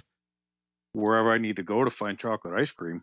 I know. I used I'm to gonna live when I by lived the ice in cream. Nashville, I used to drive like 45 minutes to go to the Dairy Queen that had the chocolate ice cream. Yeah, that was some of the funniest stuff I've experienced this week. That was definitely worth the lulls. Yeah, made for some exciting conversations. I've been thrashing trying to get all this workload done before I close up and move up there. And man, oh man, it doesn't seem like this stuff is ever going to end. It's a tough move, man. It's tough When to are move. you actually moving? Well, pretty much the agreement was sometime at the end of April, but I've got to finish a couple of projects that I have promised to some really good friends of mine. And one of them is this Outlaw 632 package. And it's coming along, but it's just a tedious build. We're trying to make some ridiculous power and turn some abnormally high RPM with it. So there's a lot of detail that's got to be done, but we're gaining on it. It's just between that and I had a couple Spintron projects to finish. Bye, Tom. Time for a drink. Hi, Tom. Kenny can hear Three us. more Kenny Bennett, motors can to we hear finish up. you? Try talking to us, brother.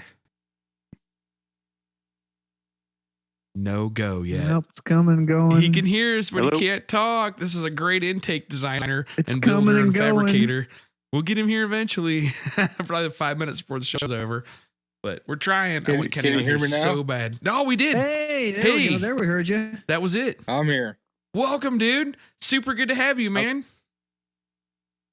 So, what do you do? Like, are you just fabricating full time now? Are you building intakes or people? What all kind of stuff do you do, Kenny? I do a lot of intake work. I'm doing some chassis work. Working for myself for the most part. Gotcha. No, cool. Kenny built us, helped convert him and Brad Nagel. I guess Brad kind of drew it up or whatever, and Kenny kind of helped him work through it and did the fabrication work for Dave Rivers' Pro Stock engine, his Elite power plants, and converted the carbureted intakes over, and it was much more affordable than buying the $15,000 intake that at the time everybody was being told to run. And it was funny, if you were a guy like Kenny or Brad or even me to some degree, like I even knew that these tiny little intakes, we called them the armadillo, that they started off running were absolutely the wrong thing to be running. So Kenny built us this intake and Brad, and they shipped it off to Elite, and we get a phone call and River gets a phone call, and it's Elite saying, I think it was Nick Ferry, and he says, send your tuner down here. This intake is pretty unique. We want to just see what this does on the engine dyno. So I got to go down there. Lucky me. Well, they said it was the only engine in their fleet that picked up power. And I mean, he had a pretty crappy intake and carb combo to begin with, I think.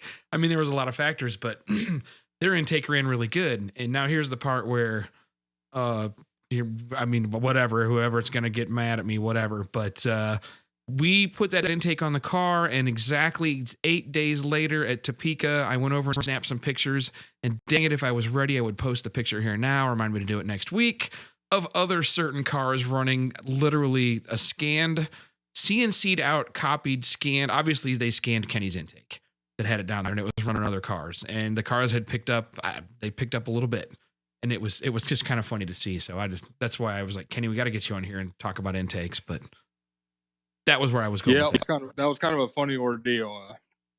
Brad had sent me some pictures of the current intake they had, and me and Brad used to work together, so we think a lot alike in a lot of ways. And we had pretty much exactly the same idea of what to do to change that intake over. So, I made it happen, and it worked perfectly, dude. So I ended up with less than 3% trim cylinder to cylinder across that whole engine, and we're running 802s on it. So that right there tells you that they at least got the distribution nailed. They had the angle, the tilted forward angle of the throttle body that you see on the really well developed intakes as well. And I mean, you guys, wasn't that pretty much just a guess? Was there? I mean, you didn't exactly have a lot of test or trial period. You literally just took a stab at it and you converted it from one of his carbureted manifolds. Was there much testing there? I mean, there was no testing. I mean, what the hell? Do you just look at it and say, I think this is what it needs? Yeah, I mean, I'm unschooled, but fluid dynamics is kind of simple. Anything with mass wants to continue in a straight line, and so you need to do something to make the air turn. Right. So, I mean, to me, it was fairly simple to figure out, and that's what blew my mind. Is some of the best people in the business completely missed some of the stuff. That's when I learned about how Pro Stock and NHRA kind of worked. Just my observation was that it was not a lot of development. It was more guys running what a couple guys would sell them or tell them to do. You know what I mean? Yeah. And Tom, wasted money. Yeah, I was going to say, Tom, you're on here. You guys, you got like 3/4 of the way through a development program and was making progress, and the politics kicked in, if I'm not mistaken. And yeah, the rule changes is what eventually put my program out. I wasn't about to change the rules, right?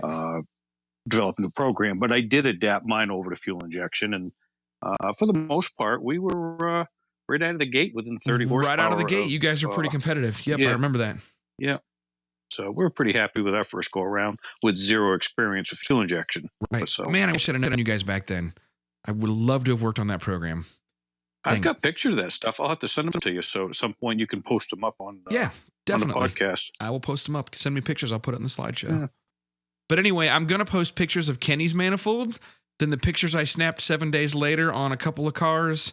And I mean, I swear now, I didn't measure it, but it looks, put it this way, it was obviously CNC'd, but you could see the CNC cuts were of fabricated plates, like what Kenny made the thing. I mean, it was hilarious.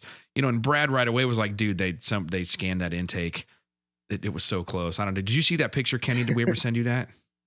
Yeah, you sent me that while you was at the racetrack. You was literally standing there looking at it. That's right. I remember that. Now you think about it, I'm like, Kenny, I'm Facebook Live and Kenny on this thing. You're right. And what did you think? Am I wrong? Am I way off? Oh, no. It was, they saw it and they said, that works. We need to make something that looks like that. Yeah. Yeah. It was quite comical. Well, they still run intakes that look exactly the same way, brother. So it's, I've got a friend who is friends with somebody in Pro Stock. I'm not going to name any names, but they sent me a picture from their shop, and they had EFI intakes there that were damn near identical. It was awesome. Now, you guys spent time together at BES, right? At Tony Bischoff's shop, you and Brad? Yes. Got it. Man, a lot of smart dudes come from that program. That's pretty cool to see. Yeah, and that's kind of one of the things I see in Pro Stock is some of the builders are kind of narrow. They're so focused on Pro Stock, they lose out on a lot of other information that's actually out there. Now, Pro Stock is super high end, super smart people. Sure, but they're so focused on one thing. Yeah, I was going to say, look around at what you guys have been doing. EFI engines, EFI naturally aspirated, EFI nitrous, EFI with boost and supercharged stuff for a long time. And I mean, you guys knew that like it's really hard to err on the big side of plenum volume, right? With EFI. That's what we believe anyway. Or I say we as I'm still there, but I'm not there. But yes, I mean, you guys tested and developed this stuff, so you know what works. Yeah, and that's the thing is something else is you can relate a lot of stuff to other applications too. So if you do, you're doing NA stuff, nitro stuff, boosted stuff, it all relates together one way or another. So something you may not think about on a naturally aspirated engine, you may see on a boosted engine, and then start thinking backwards on it. Like, well, they have similar things going on here to make you think almost in reverse about your program. You got guys on here. My buddy went to my class, Santa Moscova. Kenny, can you make a box upper intake for Holley Systemax for sale like the Trick Flow? Kenny can make you anything. It's just going to cost. Yes, exactly. I already know he can make it. Yes. Yeah, custom stuff like that gets really, really expensive. So, believe it or not, I do turn down a lot of work like that because I tell people you can buy this for half the cost that I can make it. Right. So, and it's not that I don't want to do the work. I just, I can be sitting here making this project thinking this guy could buy this exact thing for half the cost. I'm wasting my time almost. Or less. Yeah. I mean, something like that can easily be a $6,000 or $7,000 project for Kenny. Right. And it'll be badass. But Kenny is, to me, you get to contact a guy like that for something one-off and max effort or darn near max effort. Yes. Yeah. I mean, you got to remember each piece is handmade and a lot of stuff like this. So sometimes even CNC and stuff can be faster or cheaper than making it by hand. Right. But nothing beats the look of a sweet fabricated intake, man. I'm not even the big CNC guy, so I liked what you guys did on Rivers Combo because we were the low budget privateer pro stock guys, but we ended up for a bunch of things. I mean, we were down 30 horsepower on everybody else because it's an 8 or 10-year-old engine, but the design wasn't as modernized.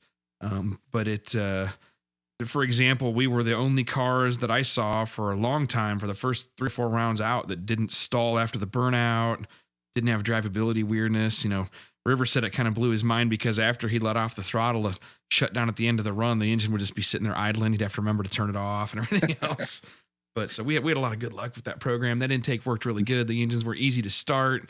They didn't have any weird, goofy compromises at idle. You whack the throttle and the thing takes right off. I was super happy with it. So good job, man. That was outstanding. Yeah, it turned out good. I was pretty happy, and just working with what I had to work with, I could only do so much. And don't lie, you literally threatened to throw that thing in the fucking river at one point in time. It was such a hassle because it was like, hurry up, wait, hurry up. We need this. No, change that. And I know how it goes. Yeah, it was a bad deal. I almost literally cut everything off I built, and I was going to smash it with a hammer. And Brad told me, Brad's like, and Kenny will do it. Don't push his buttons. Kenny will literally take something he built that's ready to go and throw it in the river and cut it down the middle. Don't piss him off. Yeah, I can lose my temper. That's okay bit sometimes, but I'm probably the most temperamental of the guys on here. So yeah, no, we get that. Yeah, I saw a couple posts about some nitro stuff earlier today. It was kind of interesting. Oh, yeah. Can't do that. You can't do that. Okay, local hobby guy. Sure, you tell me all about it, hobby guy. I was reading that, and, I know you met Robert Lane on there. Mm-hmm. I'd never heard of him before. I do all the nitrous bung, all the welding for Robert Lane. Cool. Good. So I actually did check out his website and some of the cars he worked on. I did recognize him. So I'm like, all right, that's cool. Yeah. That's good to know. Yeah. Robert's a good dude, and he's extremely smart with the nitro stuff. And excellent. He doesn't say a whole lot of stuff sometimes. Get him on here then, man. We should get him on here. My gripe definitely wasn't with Robert. My gripe was with hobby local tuner guy telling me what you can and can't do. And it's like, well, listen, I say accidentally, probably 6 or 7 times. And now I've accidentally hit our bone stock 5.3 LS with a 600 shot, or basically enough nitrous to add 600 horsepower to the 400 it made. These guys are like, no way, you can't do that. I'm like, listen, as long as you've got even distribution cylinder to cylinder and you've got balanced combustion, right? I'm running this thing on C16. I mean, if you've got stable combustion and you're not running a detonation or anything else, there's no reason why you can't take these things up at the same levels that the turbo guys do. And honestly, a turbo guy's going to reason at all. Cylinder pressure. Yeah, exactly. Except for one thing I can see is, nitrous. The amount of oxygen available in nitrous as opposed to boosted it's quite a bit higher, and the burn can get unstable very, very quickly. Oh, don't get me wrong. That's what typically happens. So- Yep. That's all in the tune. No. Yeah. Tom, you were there when we did this once at Chris Wright's shop when we accidentally Yep. the thing went 100% duty cycle because I had it set up wrong. Yep.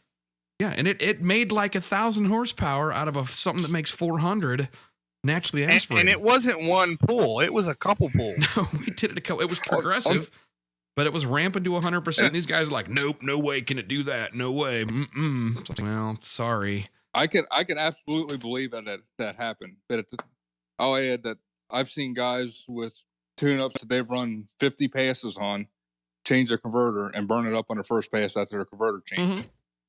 But if you lug it, they don't like to be lugged at all. Yeah. Exactly. And that was kind of, and I didn't want to get into the piston match here on Facebook, but I was reading it. And, loading the motor differently on a dyno as opposed to actually being in a car can be huge. Oh, no. And I Especially explained when it to you're really those pushing guys the too. I'm limits of like, these listen, things. I'm just saying we were on the dyno and this is what we did. And they're like, that's 2,400 pounds per hour. I'm like, yeah.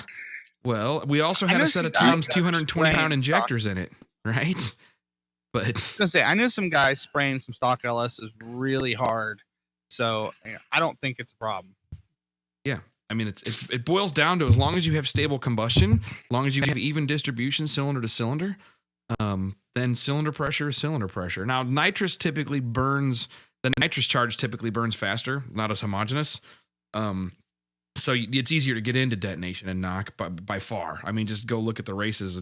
Nitrous guys go through pistons like, turbo guys go through Cheetos or whatever. But there's a couple stock block LS guys going like bottom 8s on nitrous. Yeah. Well, I mean, I have a customer with one of my cams who went 506 with a stock bottom end 5.3. There you go. That's a bottom 8 second pass. That's Yep. awesome. Yeah, that's pretty impressive there. Yep. That little car was a monster. Well, anyway, it's good to get you on here, Kenny. Thanks for talking to us, man. the- You're the welcome biggest- anytime. Yeah. Like the biggest problem with nitrous is getting enough camshaft in the motor. You gotta be able to get it in. You gotta be able to get it out. Right. And with stock pistons, you're just limited on how much you can get in because, there's only so much room you can fit between the, there's only so much room between the piston and the head you can fit duration. And I got more problem getting enough camshaft in a stock bottom end nitrous motor than I've got getting anything else in one. Hell, even on a modified bottom end, it takes a lot of cam to get everything in there. I mean, when my car was nitrous, that cam you built for me was, I think we ended up with something like 274 on the exhaust duration and 250 or 260 on the intake duration. I mean, it was a lot of duration for an LS motor. Yep. Yeah, I ground one the other day that was 259, 276. No, 259, 279. So, and that motor's trying to swallow 600 horsepower worth. So, that's a big inch motor. I was only at 350 when I wanted to play, and a 500 when I didn't want to play around anymore. It was, it was a lot to handle. Mm-hmm. It's funny because, I'm not a nitrous guy, but I understand it enough to half-ass do a good job at it, in my opinion. But it's funny watching what happens with like the RPM graph of the engine when you find the limit of the duration of the camshaft for the amount of nitrous you're trying to put in the motor, and you watch what happens to it. It's interesting. Some interesting things at play there.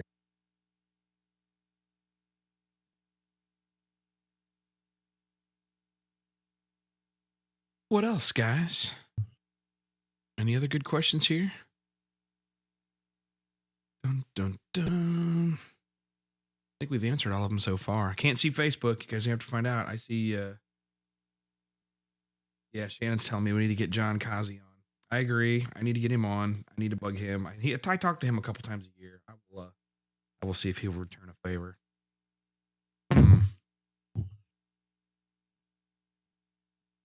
Anybody else? Questions? Don't make us wrap it up early. We always at least go till Chad, 10. Chad Reynolds and Jeff Stacy are pissed. Because they can't get on with their apples. No, because they went to the other thing, the meeting deal. So, guys, well, they went late. That's why they're pissed, and they find out that it only lets 4 people on at a time because there's some kind of. Actually, Evans, I'm reading about it. It says it's a bug. There's a whole bunch of in the help questions on it. You'll have to talk to support, and they'll do something to fix it. You just have to talk they'll to give me them my tomorrow. $50 back, bastards. But anyway, hopefully next week we'll have our better chat going. It wasn't horrible tonight. Couple little glitches, but not too bad. There's a bunch of little glitches from Discord. Yeah. Long as they're little, it's not the most What annoying do you thing. expect? Yeah, right. It's free. Yeah, completely free. You can't complain too much. Nope, exactly. My cheap ass needs to spend a little more money. It got us to this point. Well, I say my cheap ass needs to spend a little more money. I don't know if I could afford to spend any more money. Long story, but I'd be talking about the car projects I'm working on. So expensive, man. Actually, I'm not lying. Both my daily drivers needed some work today. It sucked. Need a CV axle on the Honda, an alternator on the Jeep. Love it. Man, it was a good weekend for daily driver work, evidently, because that's all I worked on this weekend. Saw that. John's thinking about powder coating the whole underside of his truck now because he puts one shiny part on there. And he's like, damn it. Is there anything that's not brand new on that truck yet, John? Oh, man, there's all kinds of stuff that's not brand new on that truck. Come on now. I've just been piddling with it, man. I've the parts that I put on this weekend, I've had for 3 months, 4 months, just sitting around waiting, waiting for the time to get enough time to do it. And I made it. I made enough time this weekend.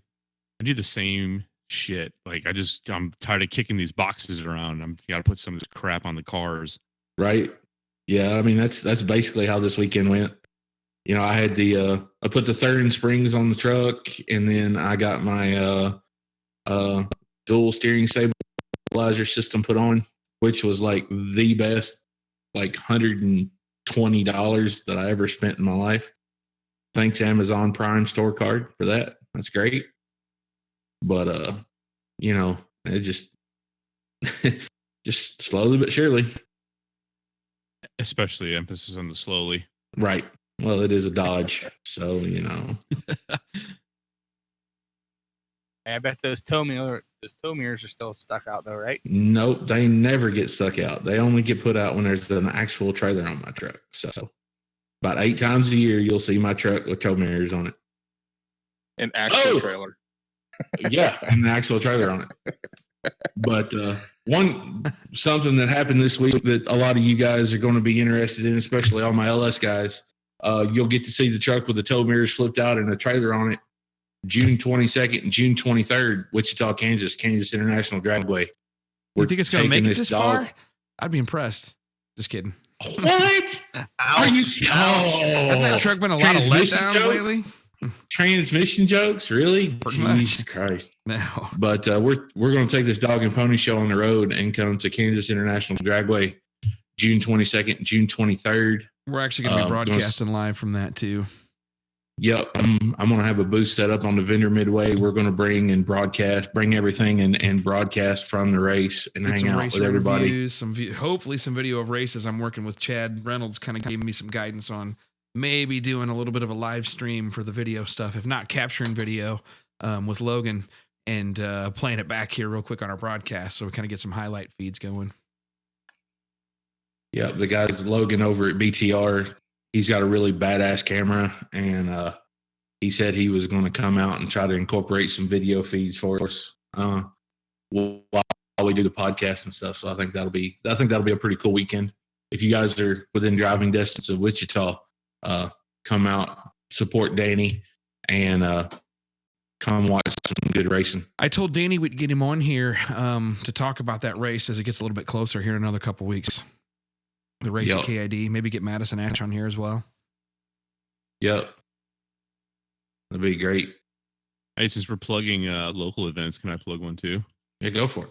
Hey, so 252 is the area code that I live in over here and operate out of. They started a little KDS Kinston drag strip in Kinston, North Carolina.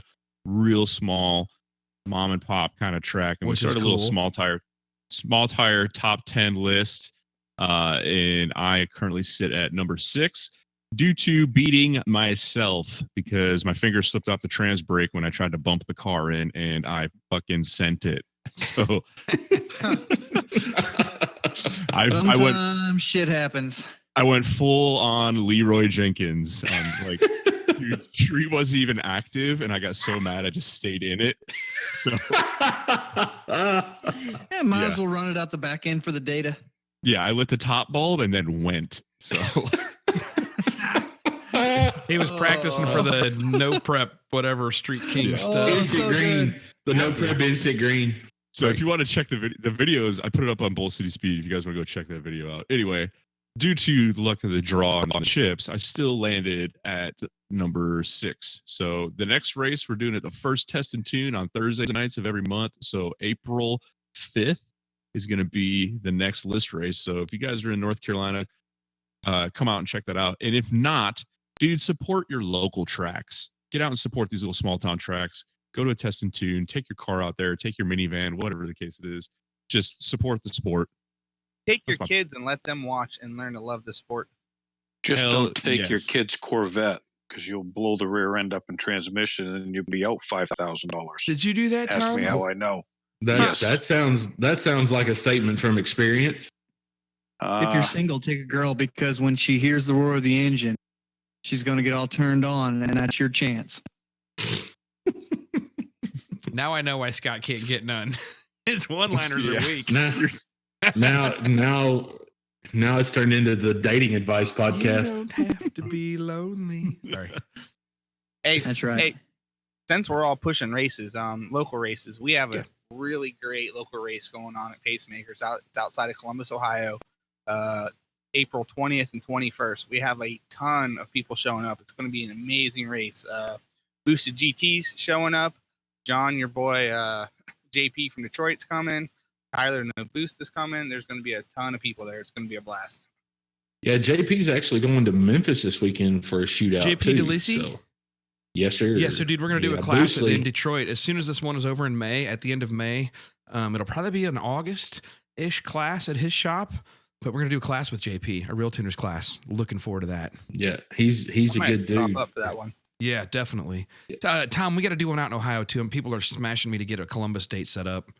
We got to talk about that. Well, let me know. We can get something set up. Yeah. I want to talk to you offline about it, but we have another track that I have access to that I think we could get for, basically nothing. I'd like to try a track day, man. I'm tempted. it's like one of those things I'm like, yeah, it may be really cool and it may suck for everybody. And Well, let's throw it out and tell everybody right now. We're thinking about doing a RealTuners class at a track, how to set your car up, how to actually run your car properly down the track. Yeah. And you could bring your car. Yeah, that's what we're talking Let us about. know Now. what We're you guys trying to think figure about out the that. logistics and how much that's got to cost and what we got to rent and everything else and make that realistic. And also including like attend the class, but not bring your car, for a certain fee, and then another fee for bringing your car. And then maybe we all just pit in the staging lanes with 5 or 10 cars and just have the track to ourselves and start off slow, play with things like tire pressure and, some chassis setup stuff, but working on that. I think there's a lot to be said because I was skeptical about it until I kind of jumped in and started hanging out with you clowns. But before tuning, a lot of people think you need a dyno to dial your car in. I can't put this thing on the street. Nope. I can't put it on the track. Nope. And honestly, I was super apprehensive about doing it myself. And now that I'm actually doing it somewhat competently, that it's that way. I think there'd be a lot to be had from having a class where you can show somebody like, look, you don't need to see the incrementals every step of the way on the RPM. You can just look at the mile per hour number and look at here's how to read a data log without knowing what a dyno is going to tell you. Track tuning, I think, is an art that if you could package that into a class, you would probably do really, really well with that. I agree. I've been preaching this for quite some time.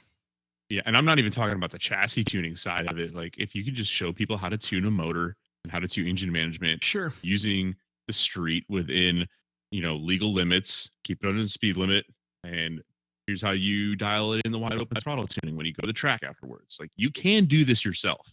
Here's how. totally. Yep, without going to a dyno, can totally be done. A drag strip is almost a better tool for that. Well, for some guys, it is the better tool. You're not going to take your pro stock car to the dyno. You know what I mean? There's a lot of transmissions that won't work on a dyno. So some of these, there's a whole world of guys that tune engines, high performance engines without a wideband oxygen sensor. Reading plugs because they know the plugs, they know the combo, and they know the fuel. I'm not a big plug reader myself, but it can be done. But yeah, so we're tempted to do that and look at it. It's just there's some logistics issues. There's some, can we afford to do it with, and make it a realistic price? My whole thing is I like this stuff to be realistically priced. I'd like it to be like the cost of going to the dyno, right? And for a day. Instead of that, come to the class, bring your car. We'll provide some food and some instruction and some good times, that kind of stuff. I have that model working really good in my 2-day classes right now, trying to translate that into a track day. I really just need to do it, and it's going to be with Tom because I know he'll help me out with it. But look for that sometime late in the summer or early in the fall. I think we'll try and kick one of those off. Anywho, what else? Anybody else got some local shout outs or anything like that? I would like to throw some out, actually. Huge thanks to Allison Black and Paul and Rick Tapp at DynoCom in Dallas-Fort Worth, okay, in Fort Worth, Texas. Last weekend, they hosted a RealTuners class. It's the first one I did at DynoCom, and it dawned on me how cool it ended up being right away because they had a professional classroom that they teach people how to use dynos that buy their dynos, and it was kind of neat to see the day after our class was over, there was a classroom full of 12 people, but I had a full 23 people class, which was literally the max we could fit in that room. But it was a nice air-conditioned room with projector already. Then we would truck downstairs to the multiple. They had a hub dyno for us to use and 2 different chassis dynos we could play with. They spent some time. It was kind of cool to hear the dyno operator. Obviously, they had a very knowledgeable operator, Rick Tapp, who's been a buddy of mine. Long time, 20 plus years I go back with Rick. I met him in Omaha when I first started getting into tuning and hot rodding. And he's the originator of the coolant pressure monitoring. He's the one that showed me that trick. I had to remember that. But he was there. He's working for DynoCom now, and he understood those dynos really well and took time to explain to all the students, listen, this is why sometimes you'll get weird numbers. This is sometimes why they're unrepeatable. And then he gave us a setup that was very repeatable, tested it, proved it without making changes.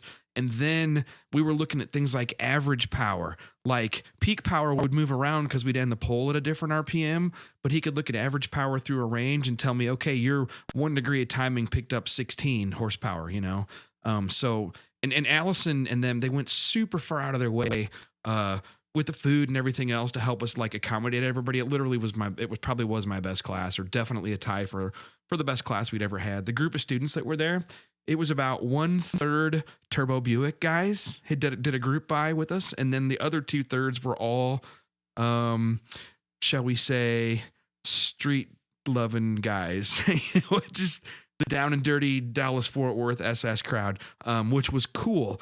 Robert Botello brought his C10 truck, which is a grudge racing vehicle that's got nothing more in it than it needs to just whip ass. Damon Fleury brought his LS swap Mustang. Both of these are stock guts, 5.3 engine combos, and can I share what they made for power? They were talking. Well, Damon was okay with it. Damon was putting down 1250 plus. Damon was talking, but I don't think Robert ain't talking. But he made us all basically sign a non-disclosure. But Damon laid down 1250 on just 26 pounds, right through a TH400.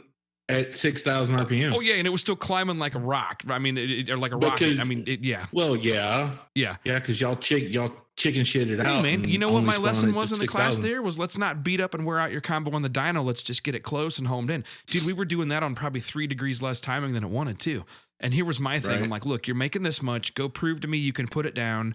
Then go turn it up. Because right now that engine combo will make, as Blake Hughes has proven on a similar tune-up, that thing will make 200 plus passes at that setup. Just go prove you can put it down, and then if you need to turn it up some more, we'll turn it up. But he's actually going to run it this weekend too. We're looking forward to see how Damon does. But Damon's a good buddy of mine. It was cool. Him and Robert bailed me out by coming to the class with cars at the last minute. The other 2 guys kind of flaked out on me, which is pretty typical. Guys that help arrange the class, get me all motivated and set up, and then they kind of whatever. Well, it happens. Their cars weren't ready. But Damon and Robert stepped up.